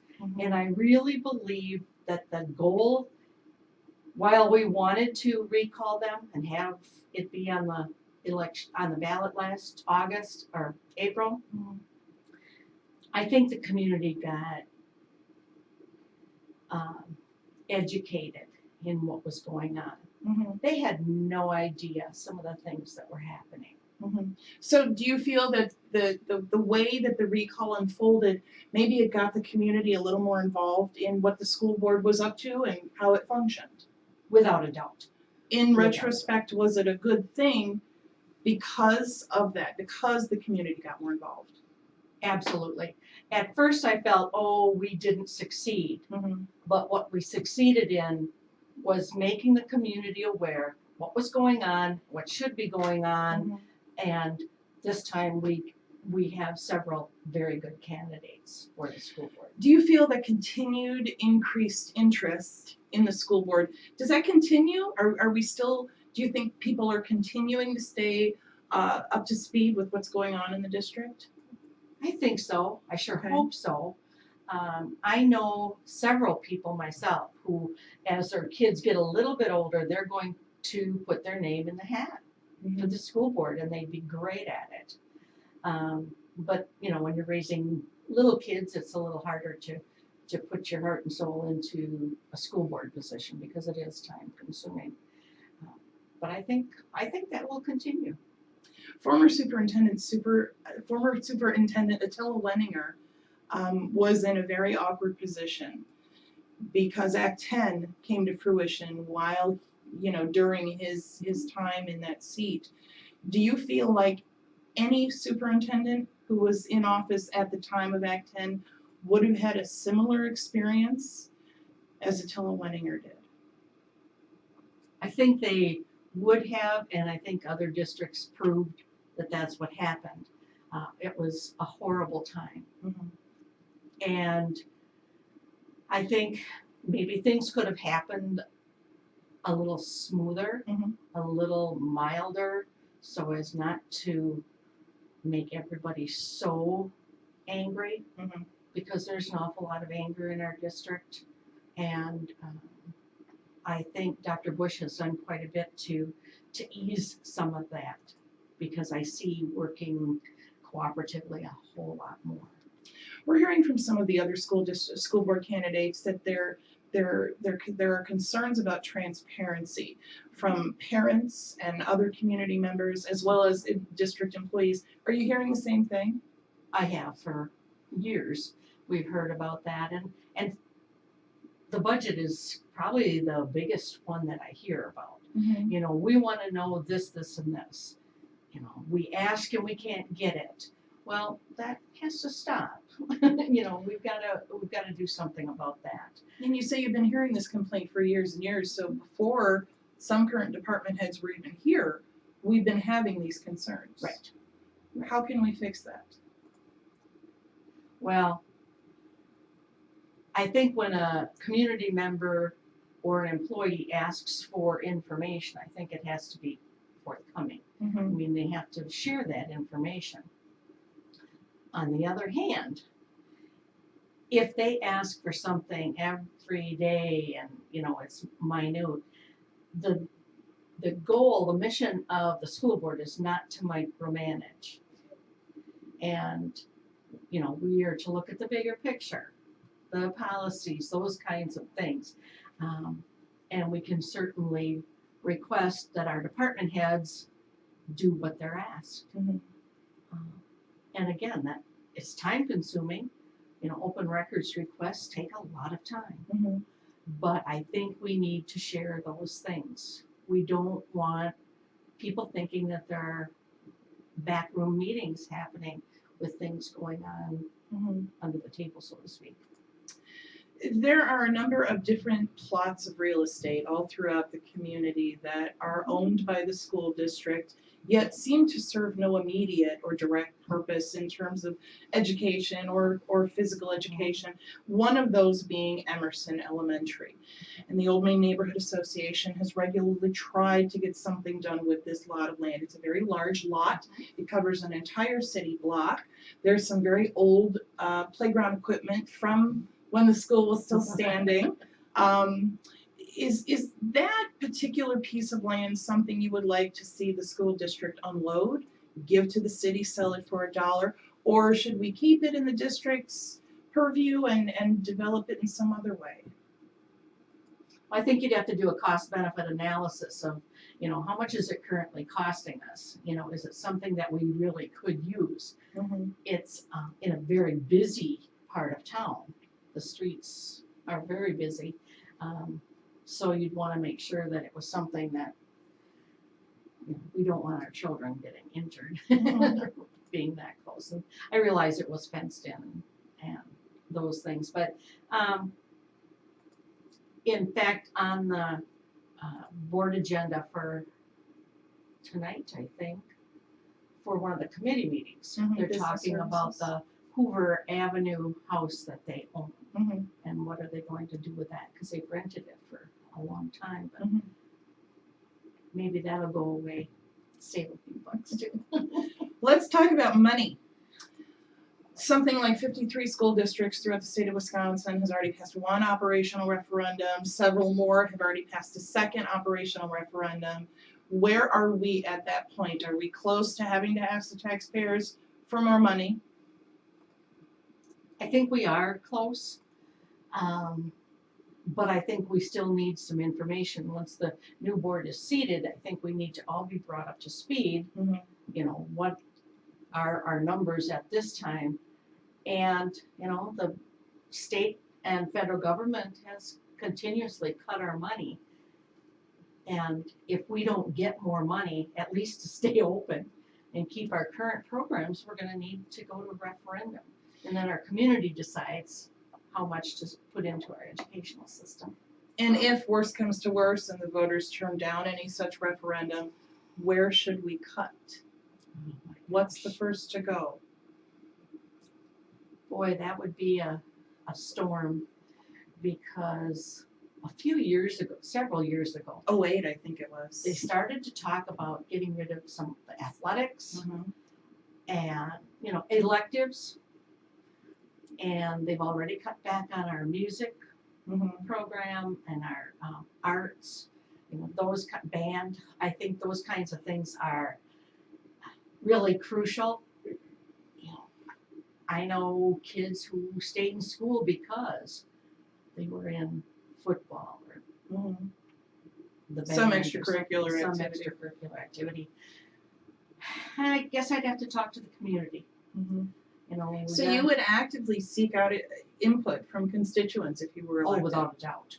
Without a doubt. Okay. I think I will continue to do that no matter what. If there's a controversial subject, I want to hear what people think, not just the 9 people sitting around that table. What have you been hearing from constituents so far within the community? Is there a common theme regarding a concern or a compliment?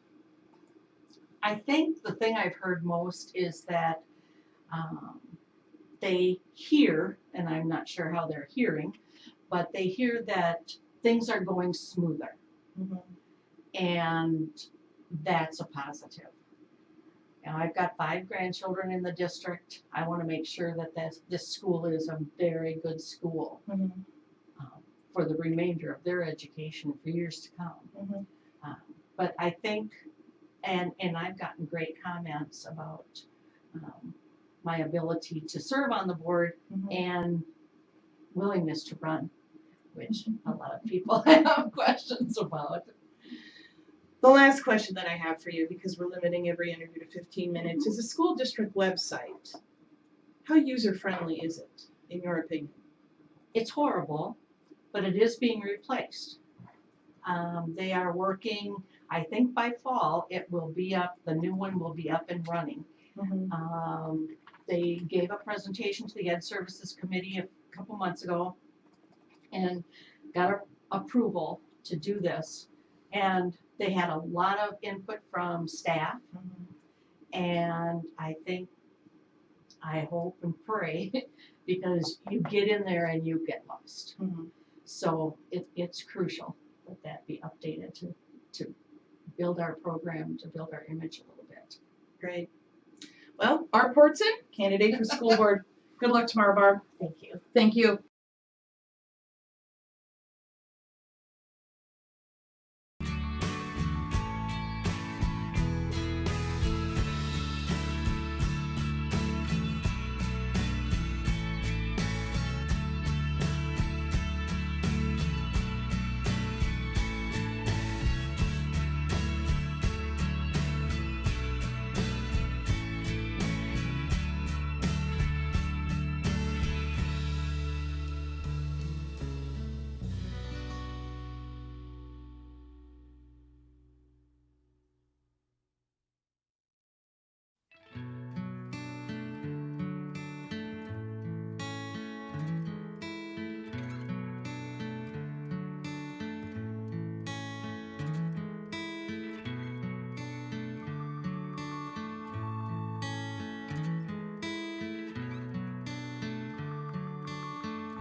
Welcome back to our pre-election coverage. I'm sitting here with Sam Levin, who is a candidate for the Stevens Point School Board. He's No, running for re-election. I'm running for the county board. You're not running for school board, Sam? I'm on the school board. I'm running for You're county running board. for county board. District 4. District 4. All right. You want to give a brief synopsis of your background and Okay. why you're running? Well, I was on the county board for 4 years, representing Whiting in the Ward 1 of the Village of Flover. I found it to be very rewarding work. I was on a lot of committees there, Aging Disability Resource Center, the housing, Portage County Housing Committee. I was the chairman of that when I left. I was the vice chairman of Health and Human Services. Mm-hmm. And I was also on the Healthcare Center Committee. And I just think that the people in the 4th District need a bigger voice in what's going on around them. When we had the city council talking about selling Edgewater, Mm-hmm. nobody came forward. I came forward even though I represented Whiting. Mm-hmm. And everybody told me, why are you involved? You don't even, that's not your district. Well, Mm-hmm. now it is my district. Mm-hmm. I moved back into my district. I lived there previous, so, I've only been there 2 years now, Mm-hmm. but I lived there several years before. I Mm-hmm. lived out in the Whiting area. And I just want to see the people have more of a voice in government, and also I would like to see things get moving. Mm-hmm. It's nice to talk about stuff, but if you're just going to talk about it and leave it sit there, it doesn't do anything. Mm-hmm. And with reference to the county board particularly, there seems to be a lot of talking Yes, and little movement on most issues. Would you agree? I agree with that 100%. Why do you think it takes so long? Why are we in a committee mentality? I wish I knew. I mean, we had a referendum several years ago about the jail, Mm-hmm. and it was voted down. Well, apparently it doesn't mean anything, so they bring it back up. And yeah, okay, we may need a new jail. But like I said before, if we took some of that money and threw it in education and rehabilitation for alcoholics and people on drugs, Mm-hmm. we wouldn't need such a big jail. So, We'd get some of these people taken care of so they wouldn't be coming back every time. so it sounds like you're almost proposing some type of drug treatment facility paid for through county money. Is that But correct? if we could find some grants out there to help with something like that. Mm-hmm. And I would think that investing money and resource like Justice Works does Mm-hmm. in the people and getting them, we know that alcoholism is a disease. Mm-hmm. And it's time we learn that being addicted to drugs is a disease too.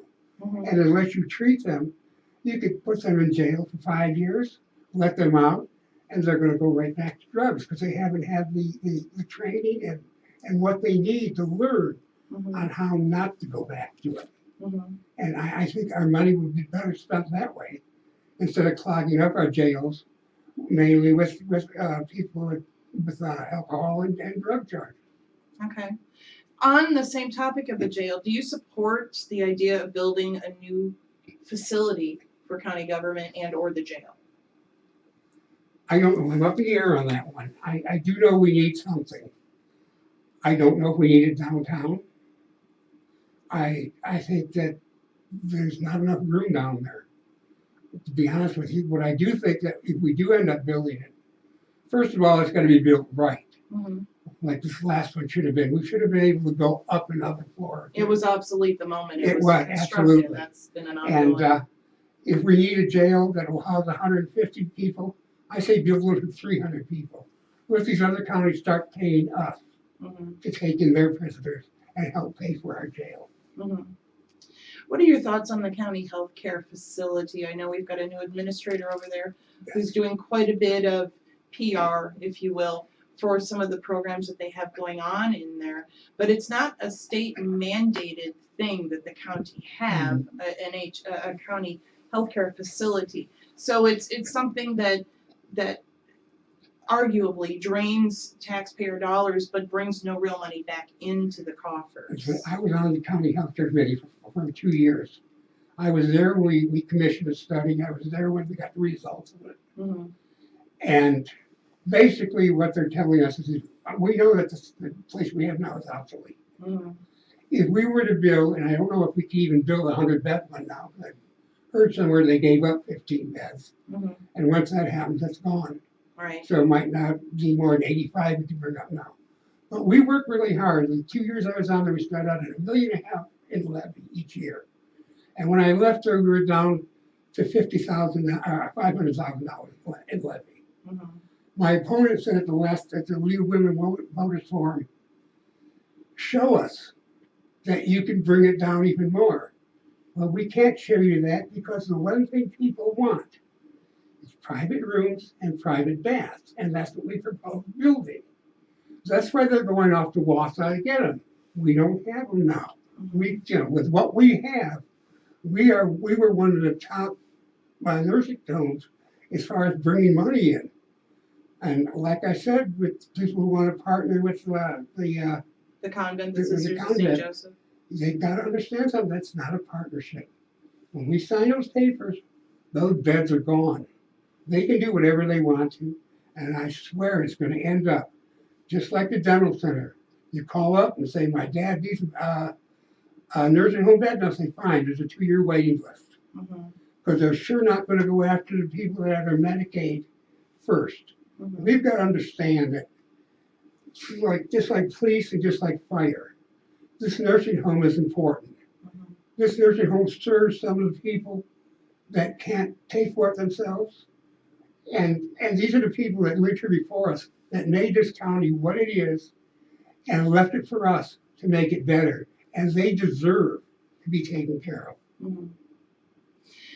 You made a very similar argument with Edgewater Manor. Yeah. But the majority of the residents who lived at Edgewater Manor who came to speak before the city had actually moved here from another community. And we see a lot of residents at the healthcare center who are also coming here from Yeah. outside the community. So the argument could be made that we're providing with taxpayer funds a facility for lower income individuals who are actually from another community. How do you justify that with the taxpayers with shrinking pots of money to deal with? That's the big problem, is shrinking costs money. I think that, first of all, I think that Madison needs to get their head out of the clouds. Mhm. And they've got to relinquish some hold. They've got to learn that local control, the people here know better what's going on in their Mhm. community than they do. Half these people probably don't even know where Stevens Point is. But is that something that we can fix? Probably not Not, anytime soon. it's unfortunate they tell you the way to fix it is by voting. Vote for the senator and the legislator is going to be on your side. Well, that doesn't help us much here at Stevens Point because we've got a senator and a legislator, assemblywoman that are on our side, that are trying to do things for this county.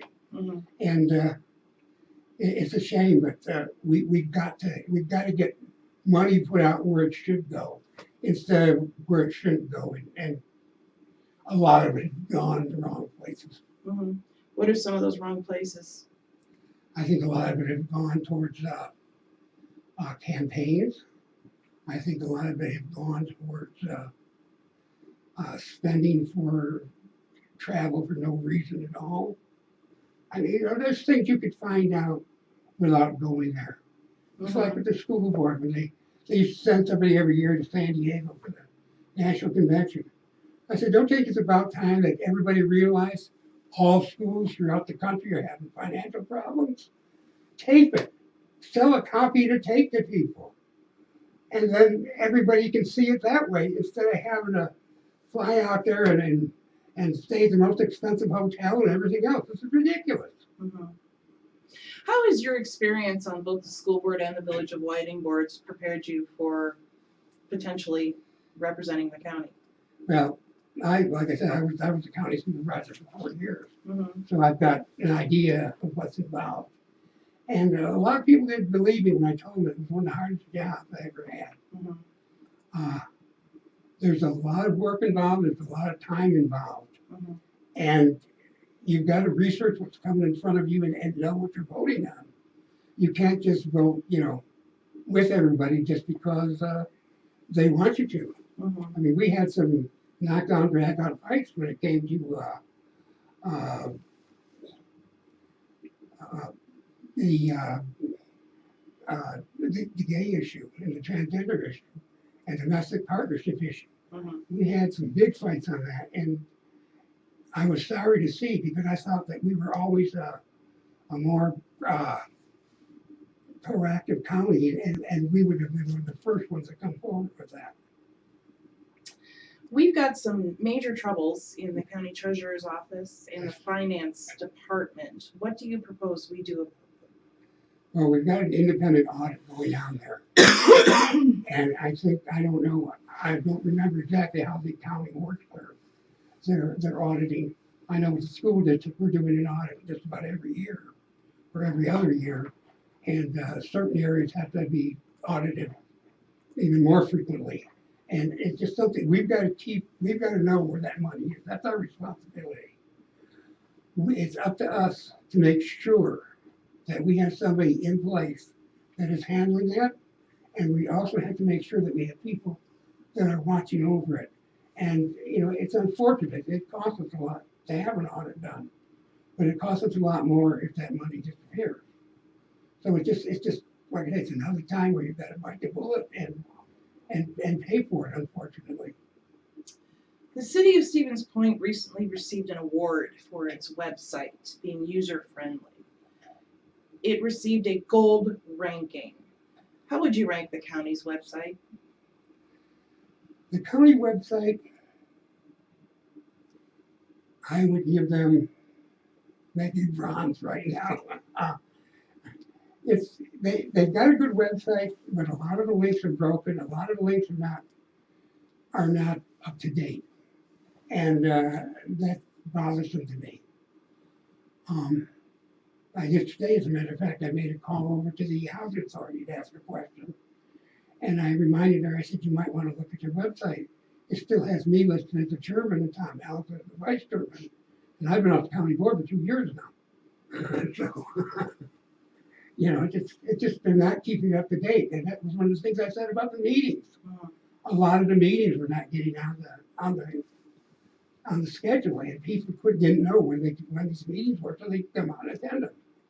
The last question I have for you, and I know you've been a big proponent throughout your career of public service for transparency and public being able to speak during meetings. The meeting minutes for county meetings vary wildly, from being verbatim to being extremely vague and general. If you were elected to the county board, what would you recommend, if anything, in terms of creating a standard for county meeting minutes? We need to have a policy that states what we're going to put on. As far as the minutes go, there's certain things that have to be on there. You call the meeting order, you have the quorum, and who's there, who's not there. Any vote should be listed by who voted yes and who voted no. And who made the motion, who seconded it. But you don't have to go word for word. That's not necessary for everything.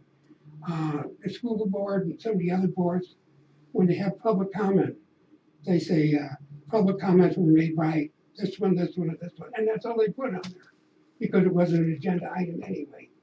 But it's just we need to standardize it so that we have it the same for everybody, and that information should be made available as people want it. All right. Sam Levin, running for Ward 4 of Portage County Board. Good luck tomorrow, Sam. Thank you. Thank you.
Welcome back to our live pre-election coverage. I am sitting here with 2nd District candidate David Shore. David, why don't you take a minute or two and tell us a little bit about your background and why you're running? Yeah, thanks. Well, in the campaign, I've been making a connection between the background that I have in public policy, public affairs, and government, with issues at all different levels and different capacities, and how that connects to being an alderperson on city council. I've been talking about how I think I have good problem solving skills in terms of breaking issues down, seeing what maybe are issues within issues, seeing maybe, what are the first order things to get out of the way, how they can be taken in sequence, stakeholders, concerns, considerations, and all of that. We have some big issues that we're going to be dealing with this year, I know. The future of the city's office space is one issue, or one set of issues, I should say, and Business 51 again. So, that's in terms of background and substance. More personally, my wife is a professor in the music department on campus at UWSP. My daughter graduated from SPASH a couple of years ago, and my lovable black lab, Max, really enjoys being walked all over District 2. All right. Now you are running against the incumbent Denise Mrozek, Right. who is sort of well known for turning down any kind of media coverage whatsoever. After observing her for several months, tell me some of the differences between you and her. Right. Well, I talked about what a couple of the big issues are that we can expect in 2016. The differences between myself and alderperson Mrozek are a couple of big issues from 2015. She was in the group that resisted the financing for the repairs to Edgewater Manor, which is something that I favor, definitely.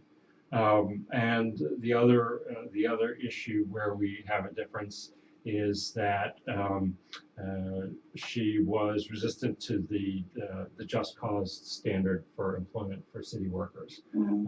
So those are the differences that I see. With regards to just cause, I know we didn't call it just cause when we put it back into city policy, but that's basically what it is. We're sort of reintroducing some union pre-Act 10 protections. Precisely. Why is that a bad thing? Well, and I was in favor of putting the standard in so that Why is it a it good wasn't thing? kept out. Yeah, it's a good thing just out of fairness, clarity, predictability.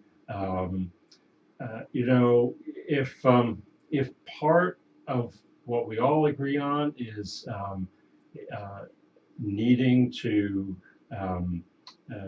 have some standards of performance, right? I think there's been a lot of discussion how to do that. Then putting into the record, a standard set of the things that you're looking at, I just think is a good thing, rather than leaving it more open. Didn't we already have a disciplinary policy in place? And as kind of a follow-up to that, doesn't this create an extra layer of work for that extra burden of proof on a department head? No, I think it's just that it's more clearly spelled out. I don't see it as a layer. These standards are generic, right? So I don't see them as sort of adding extra to the process so much as providing principles and guidelines for it. Okay. The mayor has recently proposed a pilot program for spending city funds on planting new trees within public property in areas where the boulevard is not wide enough to sustain a large tree. Comptroller Treasurer Corey Laddick said the only place to pull funding for this program is from the city's contingency fund because it was not built into the budget this year. Given that set of circumstances, is this a program you would support? I think I'd have to look at it rather than knowing, right here, right now, what I think about that. As a general matter, I certainly see the value of trees. I've seen the literature and some of the analysis that has been pulled together by the Parks and Recreation Department showing the actual economic value in having trees, not just for the ecology and the environment, but in terms of being a community that's attractive, people want to live and have strong economic property values. Like I say, that certainly would make me open to it, but I'm not deep enough into it to see the different options and trade-offs. Would the fact that the city already has more than 4,700 publicly owned trees affect your decision at all? Can we have too many trees given our financial limitations? No, that wouldn't rule it out for me, especially since we're dealing with a pretty deadly ash borer situation, so that the trees we have now we can't count on having because we know we're going to lose some to infestation. Okay. The city appears to go through a great deal of time and effort and energy in recruiting, locating, hiring, and training new department heads. We put a lot on their shoulders. We have some new things that are coming up here to include the proposal of merit pay for city workers. And given that some of our departments are very, very small, wouldn't the merit pay perhaps divide a department rather than boost employee morale? I can see that danger, certainly. So that would argue for handling it that much more carefully and sensitively. What does that mean precisely? I don't know, but you definitely want to handle it in a way that doesn't make for worse morale when the whole point is to improve morale. Sure. Okay. When it comes to the difference between advocacy and representation, I know you've spoken many times in past interviews about being an advocate and lobbying to elected officials for X. Where is the line drawn for you between being an advocate and being a representative of your constituents? Right.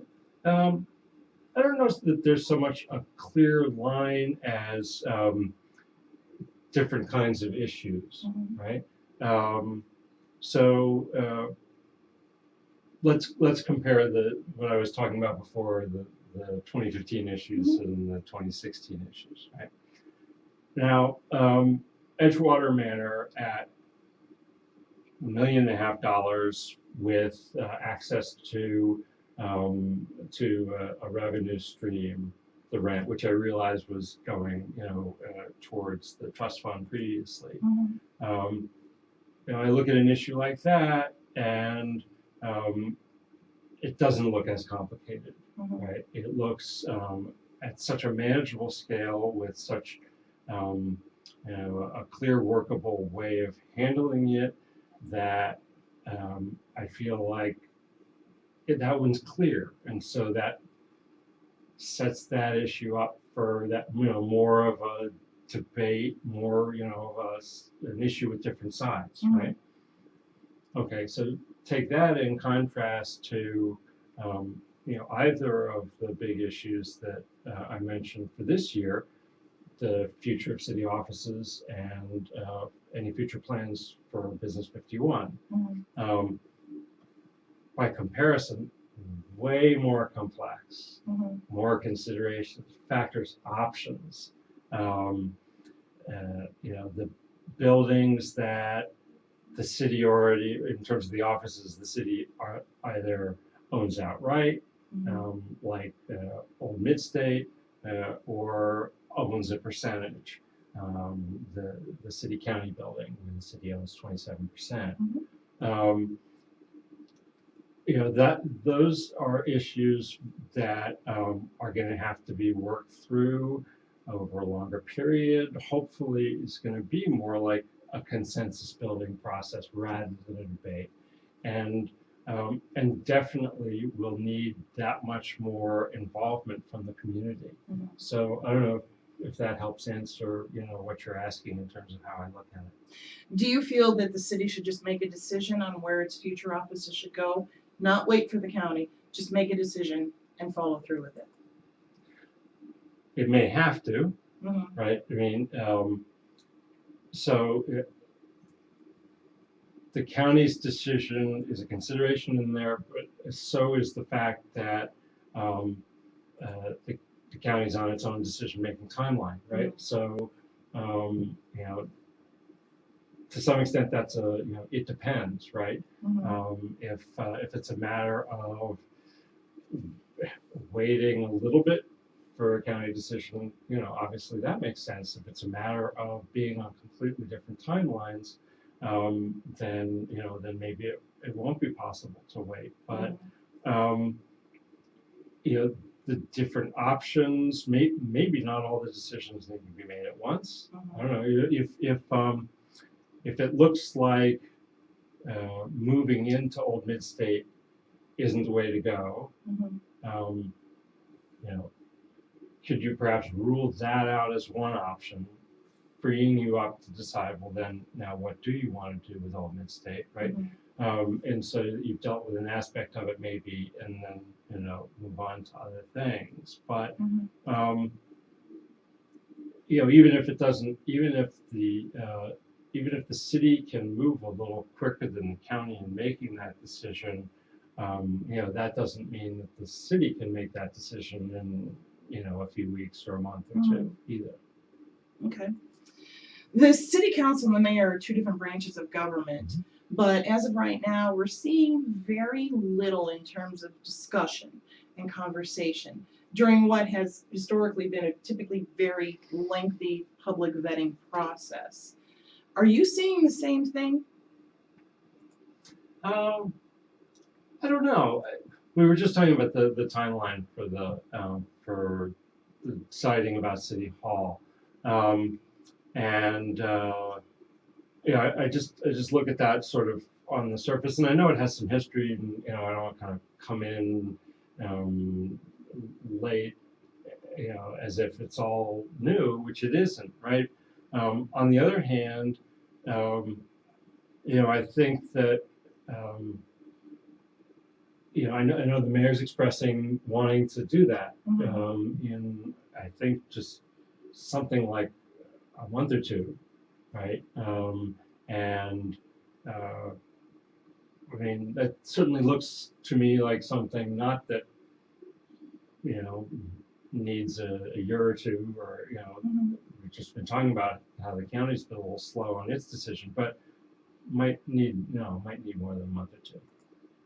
Are you happy with the amount of discussion and conversation and debate that you're seeing publicly amongst the various council members, or does it appear like many of the council members just automatically agree and vote approval?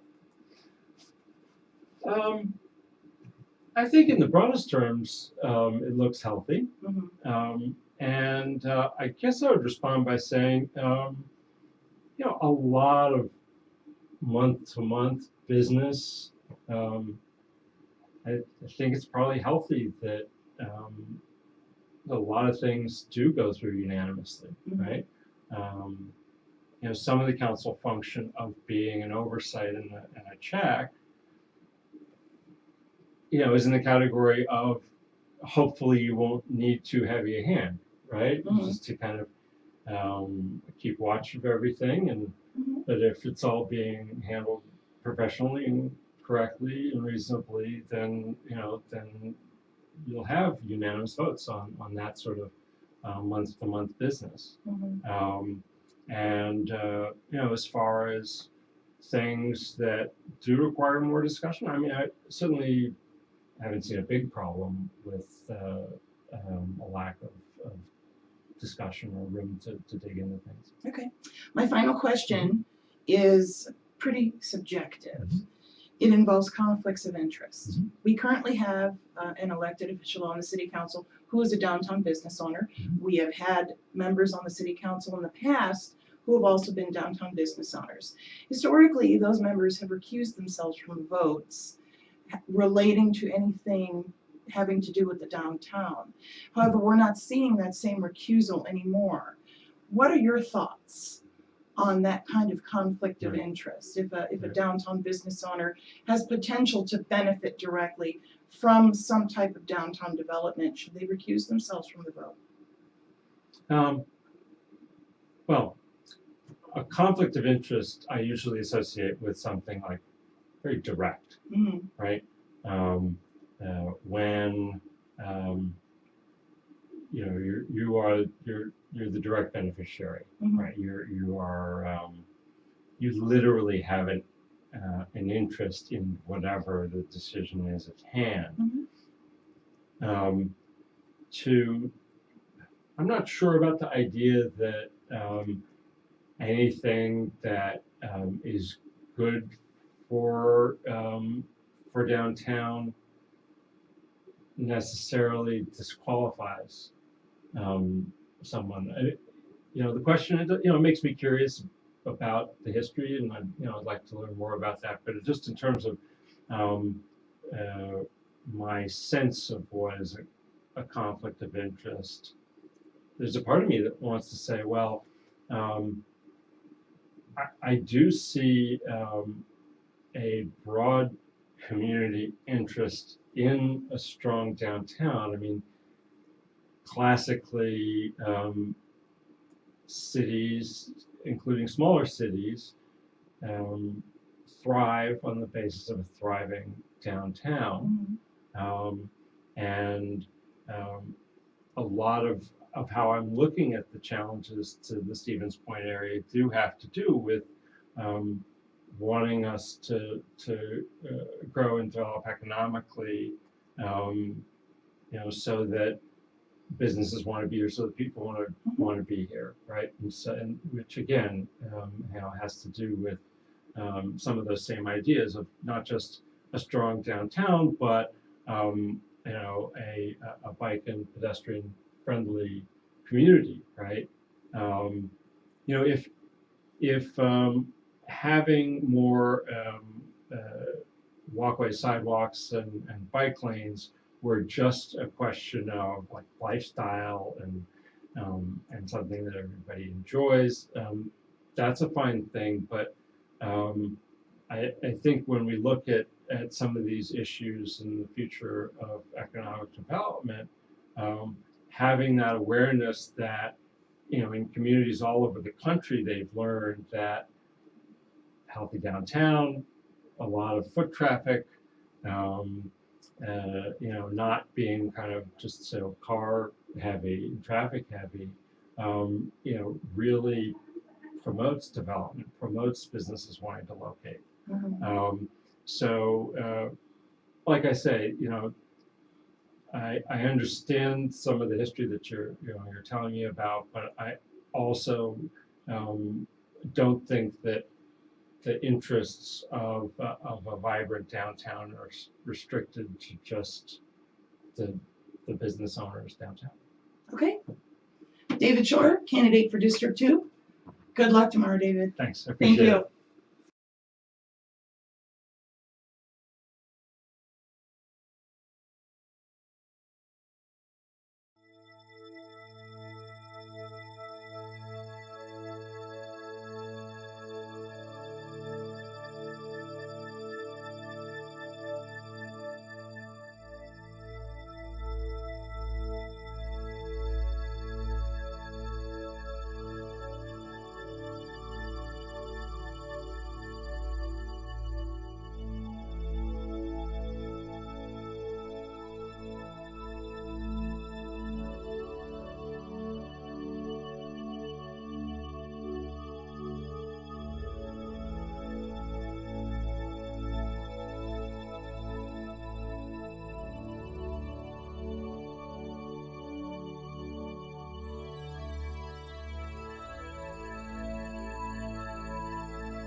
on.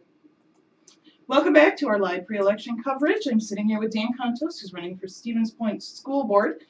Dan, if you wouldn't mind, take a minute or two and just kind of give us a brief synopsis of your background and why you're running. Sure. I like to say that my full-time job is as a father and a husband.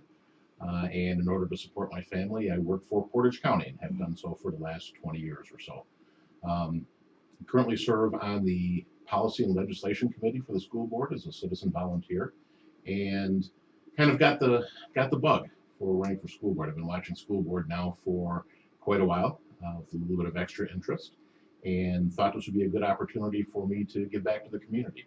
I've always been involved in the community either as a public servant since I started my adult life, or looking for opportunities to volunteer here or there on the fire department, Red Cross, those kind of things. And this is my first shot at elected office. So hopefully I've got a good skill set that would fit well on the board. And I think I've got some things to offer. So if the voters would hire me for the next 3 years, I will be happy to be their voice and to sit in on the school board and do what I can to help make this an even better school district than we have right now. Great. Now you said you've been watching the school board meetings either in person or on video for some time now. What are some of the changes you've seen? We've got a new superintendent now, just an interim. We've seen a lot of changes with regards to how the board functions. What were you seeing in terms of any changes on the board? Well, what I've really seen is the school board find its feet and start to understand the role that it needs to take in order to move the district forward. So going away from the operational day-to-day small detail business and spending a lot of time hashing over really small little details, now getting more into the policy level, starting to look at rejuvenate, going back to the strategic plan that they had done and try to get that back on track again. So more of a policy, more of a long-range look to it. Trying to give some leadership and some guidance and giving staff the tools they need to move forward. And I like that. We've had some other candidates for school board say that they're hearing from constituents that there are concerns about transparency in the district. Are you hearing the same thing? Well, there's always concerns in government about transparency, whether it's at Portage County where I work now or whether it's at any level of government. We have to understand that as public servants, our job is to make sure that the public understands the job that we're doing. So sometimes we don't take all the opportunities that we need to let the people know what's happening. We also need to let the people know what avenues they can follow in order to find out more information. Some things are done behind closed doors and people don't like that, but I think the explanation to the folks why we're doing it would really go a long way. So there's always a concern. That's a constant struggle in government. Okay. With regards to transparency, we're talking about potentially coming up on a referendum for operating expenses. You have a history of working with municipal government, and the possibility of referendum always seems to be there, particularly of late with some of the state level budget cuts. How close, to the best of your knowledge, are we to needing some kind of referendum in this district? Well, really, before you jump off into the world of referendum, we really need to take a look at how we're operating the district now. And we've got some high-level overview of how we're spending our money, but I think we need to kind of refocus this next round of fiscal discussions, and we need to focus on what the actual goals of the district are. And I'm not talking 1 year, 2 year, 5 years. I'm talking 15, 20, 30 years out, and look at what those goals are going to be. Where do we find ourselves in a couple of decades? Where is it that we're going to be leaving the school district so that when my kids may be sitting in this very same spot, running the school district or running government or doing whatever, that they know where we're headed to. As far as policy goes, as far as our goals go, whether it's infrastructure, whether it's curriculum, whatever that is, we really need to have a good, clear set of milestones to be able to reach. Now, once we have that, now we can figure out what resources we need in order to get us to those goals. So before we start talking about, generating more revenue or generating more income for the district through a referendum, we need to look at where we need to be, and then all those milestones along the way say, are we spending our money correctly? And it very well may turn out that we do need an operating referendum. The amount of money that is coming in from the state is decreasing. The demands on the district are increasing. You can't do more with less all the time. So we may have to look at that, but really we need to start looking at where we want to wind up and then work our way backwards. That being said, with the budget limitations where we have right now, we are talking about the potential for grade realignment and some facilities improvements. To the best of your knowledge, what are some of the priorities in reference to some of the ideas the task force had recommended for the district as a whole? Well, there are a lot of good recommendations that came out of the task force report, and I think what we need to do is look again at what our priorities are going to be. So, what is it that we want to look like? What's it going to take us to get there? Because if we do all of the recommendations that were in the report, that's a lot of money. There may be some things that we can do a little bit cheaper, and if we put our heads together, we may be able to do some things like grade realignment that won't cost us as much as maybe originally anticipated. So we need to go back and take a look at that again. And some things we just might not be able to do. That's just the long and the short of it. There may be some good ideas that we can't afford, at least now, but we may be able to put them on the road later on. We'd be able to handle those as time comes along. Over the past probably 2.5 years, we've seen the school board has come before the city of Stevens Point for requests, particularly relating to the Life Skills Center.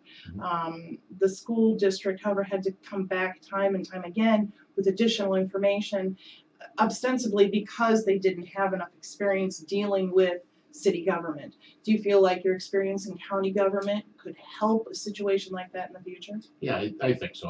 I work with not only the county, but the state and the municipalities as well. Serve in a lot of committees and commissions and boards, and even run a few myself. So I'm well adept at working within the internal workings of government. Making sure that you've got all your facts lined up and all your ducks in a row and knowing exactly what it is you want to be able to present to somebody really helps. So I think I can help with that.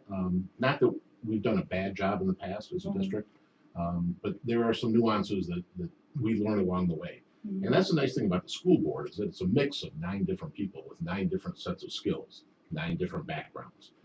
You don't want all the same type of person on there. It would be like having a toolbox with 9 of the same tools in there. You don't want 9 hammers or 9 screwdrivers if that's all you have. So you don't want 9 of me on the school board. I think it'd be fun, but I don't think it would serve the district well. What you really need is a good mix of people. And I've got some skills that I think some other folks don't. Just like there are other people on the board that have skills that I don't have. And I think trying to find that good mix every year when we elect 3 people to be on that board is what it's all about. So I think I can help in that aspect. There are several plots of land throughout the entire area that are owned by the school district, but that are empty or don't serve a direct educational purpose. One of them being the Emerson School lot, the former Emerson School lot between Clark and Ellis. What do you think might be a good use for that property? Should the district hold on to it? Should we sell it to the city for $1 and let them handle it? What do you see the possible future of that land being? Well, once again, it goes back to having a strategic vision. Where do we want to be 20, 30 years down the road? And does hanging onto that property serve that purpose? So before we decide anything about any of the properties that the district has, and they have a bunch of holdings, we ought to know where we want to wind up. And once we have that answer, then we can start working our way backwards and saying, all right, in order to accomplish this goal that we have for 20, 30 years down the road, what are the assets that we're going to need? Either financial or human or physical. And at that point, you can start making decisions about the kind of things that you have currently or the kind of things that you need to acquire later on. And if you don't need it, if it's not going to fit that goal, then we ought to turn it back over to somebody who's going to get it back on the tax rolls so we can help to move the community forward. The school board has a well-known reputation for not being able to communicate directly with the public when they come to a board meeting and ask a question. What steps would you take to be accessible to constituents and to communicate back and forth between the board and that individual? Well, there are a lot of opportunities for people to come and address the school board, both at the board level and that committee level. And oftentimes we don't take advantage of that. We don't as citizens. If we need to communicate with the board, that's a good opportunity to do that. Now, there are others, by email, by telephone call, by just talking to somebody in person. It's good to be able to talk to folks to get their perspective. We have to temper that, though, with a little bit of understanding that when we have one-on-one conversations with people, the rest of the team doesn't get to hear the same message. Mhm. So if you're filtering everything through one individual, if people are only talking to one person on the board, and that person becomes a spokesperson at the board, then that necessarily becomes filtered through that person's perspective. We really ought to encourage the folks to come out to the school board, to come out and take advantage of the opportunities to address the entire board at the same time. Because together, we're going to be making decisions, so together we ought to be hearing the input from the citizens. Insofar as you've been able to, there was obviously quite a bit discussed in closed session to which you were not privy because you're not on the board yet. How do you feel about the pay study for teachers and district employees? We just recently approved several contracts for worker groups, several backdated contracts that we finally got that cleaned up. But what are your thoughts on where we're at in terms of how we're able to pay employees and how we're able to negotiate with the worker groups? You know, a lot of the restrictions that are placed on the district are done by state legislation, and there's not a lot we can do about that. Now, we can advocate for change, and we can work within those rules, but as long as those rules are there, we're constrained to negotiate with our folks in a certain fashion. That being said, we have the ability to be able to step up our game, to be able to accomplish those contracts much, much quicker. And if you look at the ability to be able to attract and retain skilled, qualified, world-class educators so that they can educate our children, so that we can have a better educated workforce, we need to be able to improve not only our ability to compensate them, but we have to improve their morale. And for us to have some of these contracts hanging there for an extended period of time, let's just say, that doesn't do anyone any good. It doesn't allow the school district to plan financially for what's going to happen in the future if you have several contracts that are hanging out there that aren't completed. It doesn't do our staff any good not to understand what their financial situation is going to be in the future and to wait to get back pay for something that was owed to them years ago. That's not right. So we have an obligation as a district to take care of our folks that are working for us. You mentioned that we have the ability to get through these negotiations much quicker. How would you, what are some things you'd recommend to achieve that? Well, we need to talk to folks, and we can't be afraid to have open, honest conversations. Now, if there are some things that people don't want to say in public because they're part of negotiations and they don't want the wrong signals to be sent, then we can meet in closed session. And I know no one likes to do that, but there are opportunities for us to be able to have across the table or sitting next to each other conversations about what the future is going to bring, the challenges of the district, the challenges of our staff, the educators and the professional staff that we have, and to work together to try to come up with a solution. Bickering back and forth doesn't do anyone any good. If we all have the same set of goals and we're all working towards that common end game, working to educate our kids the best way we can, I think we can get through these things much quicker.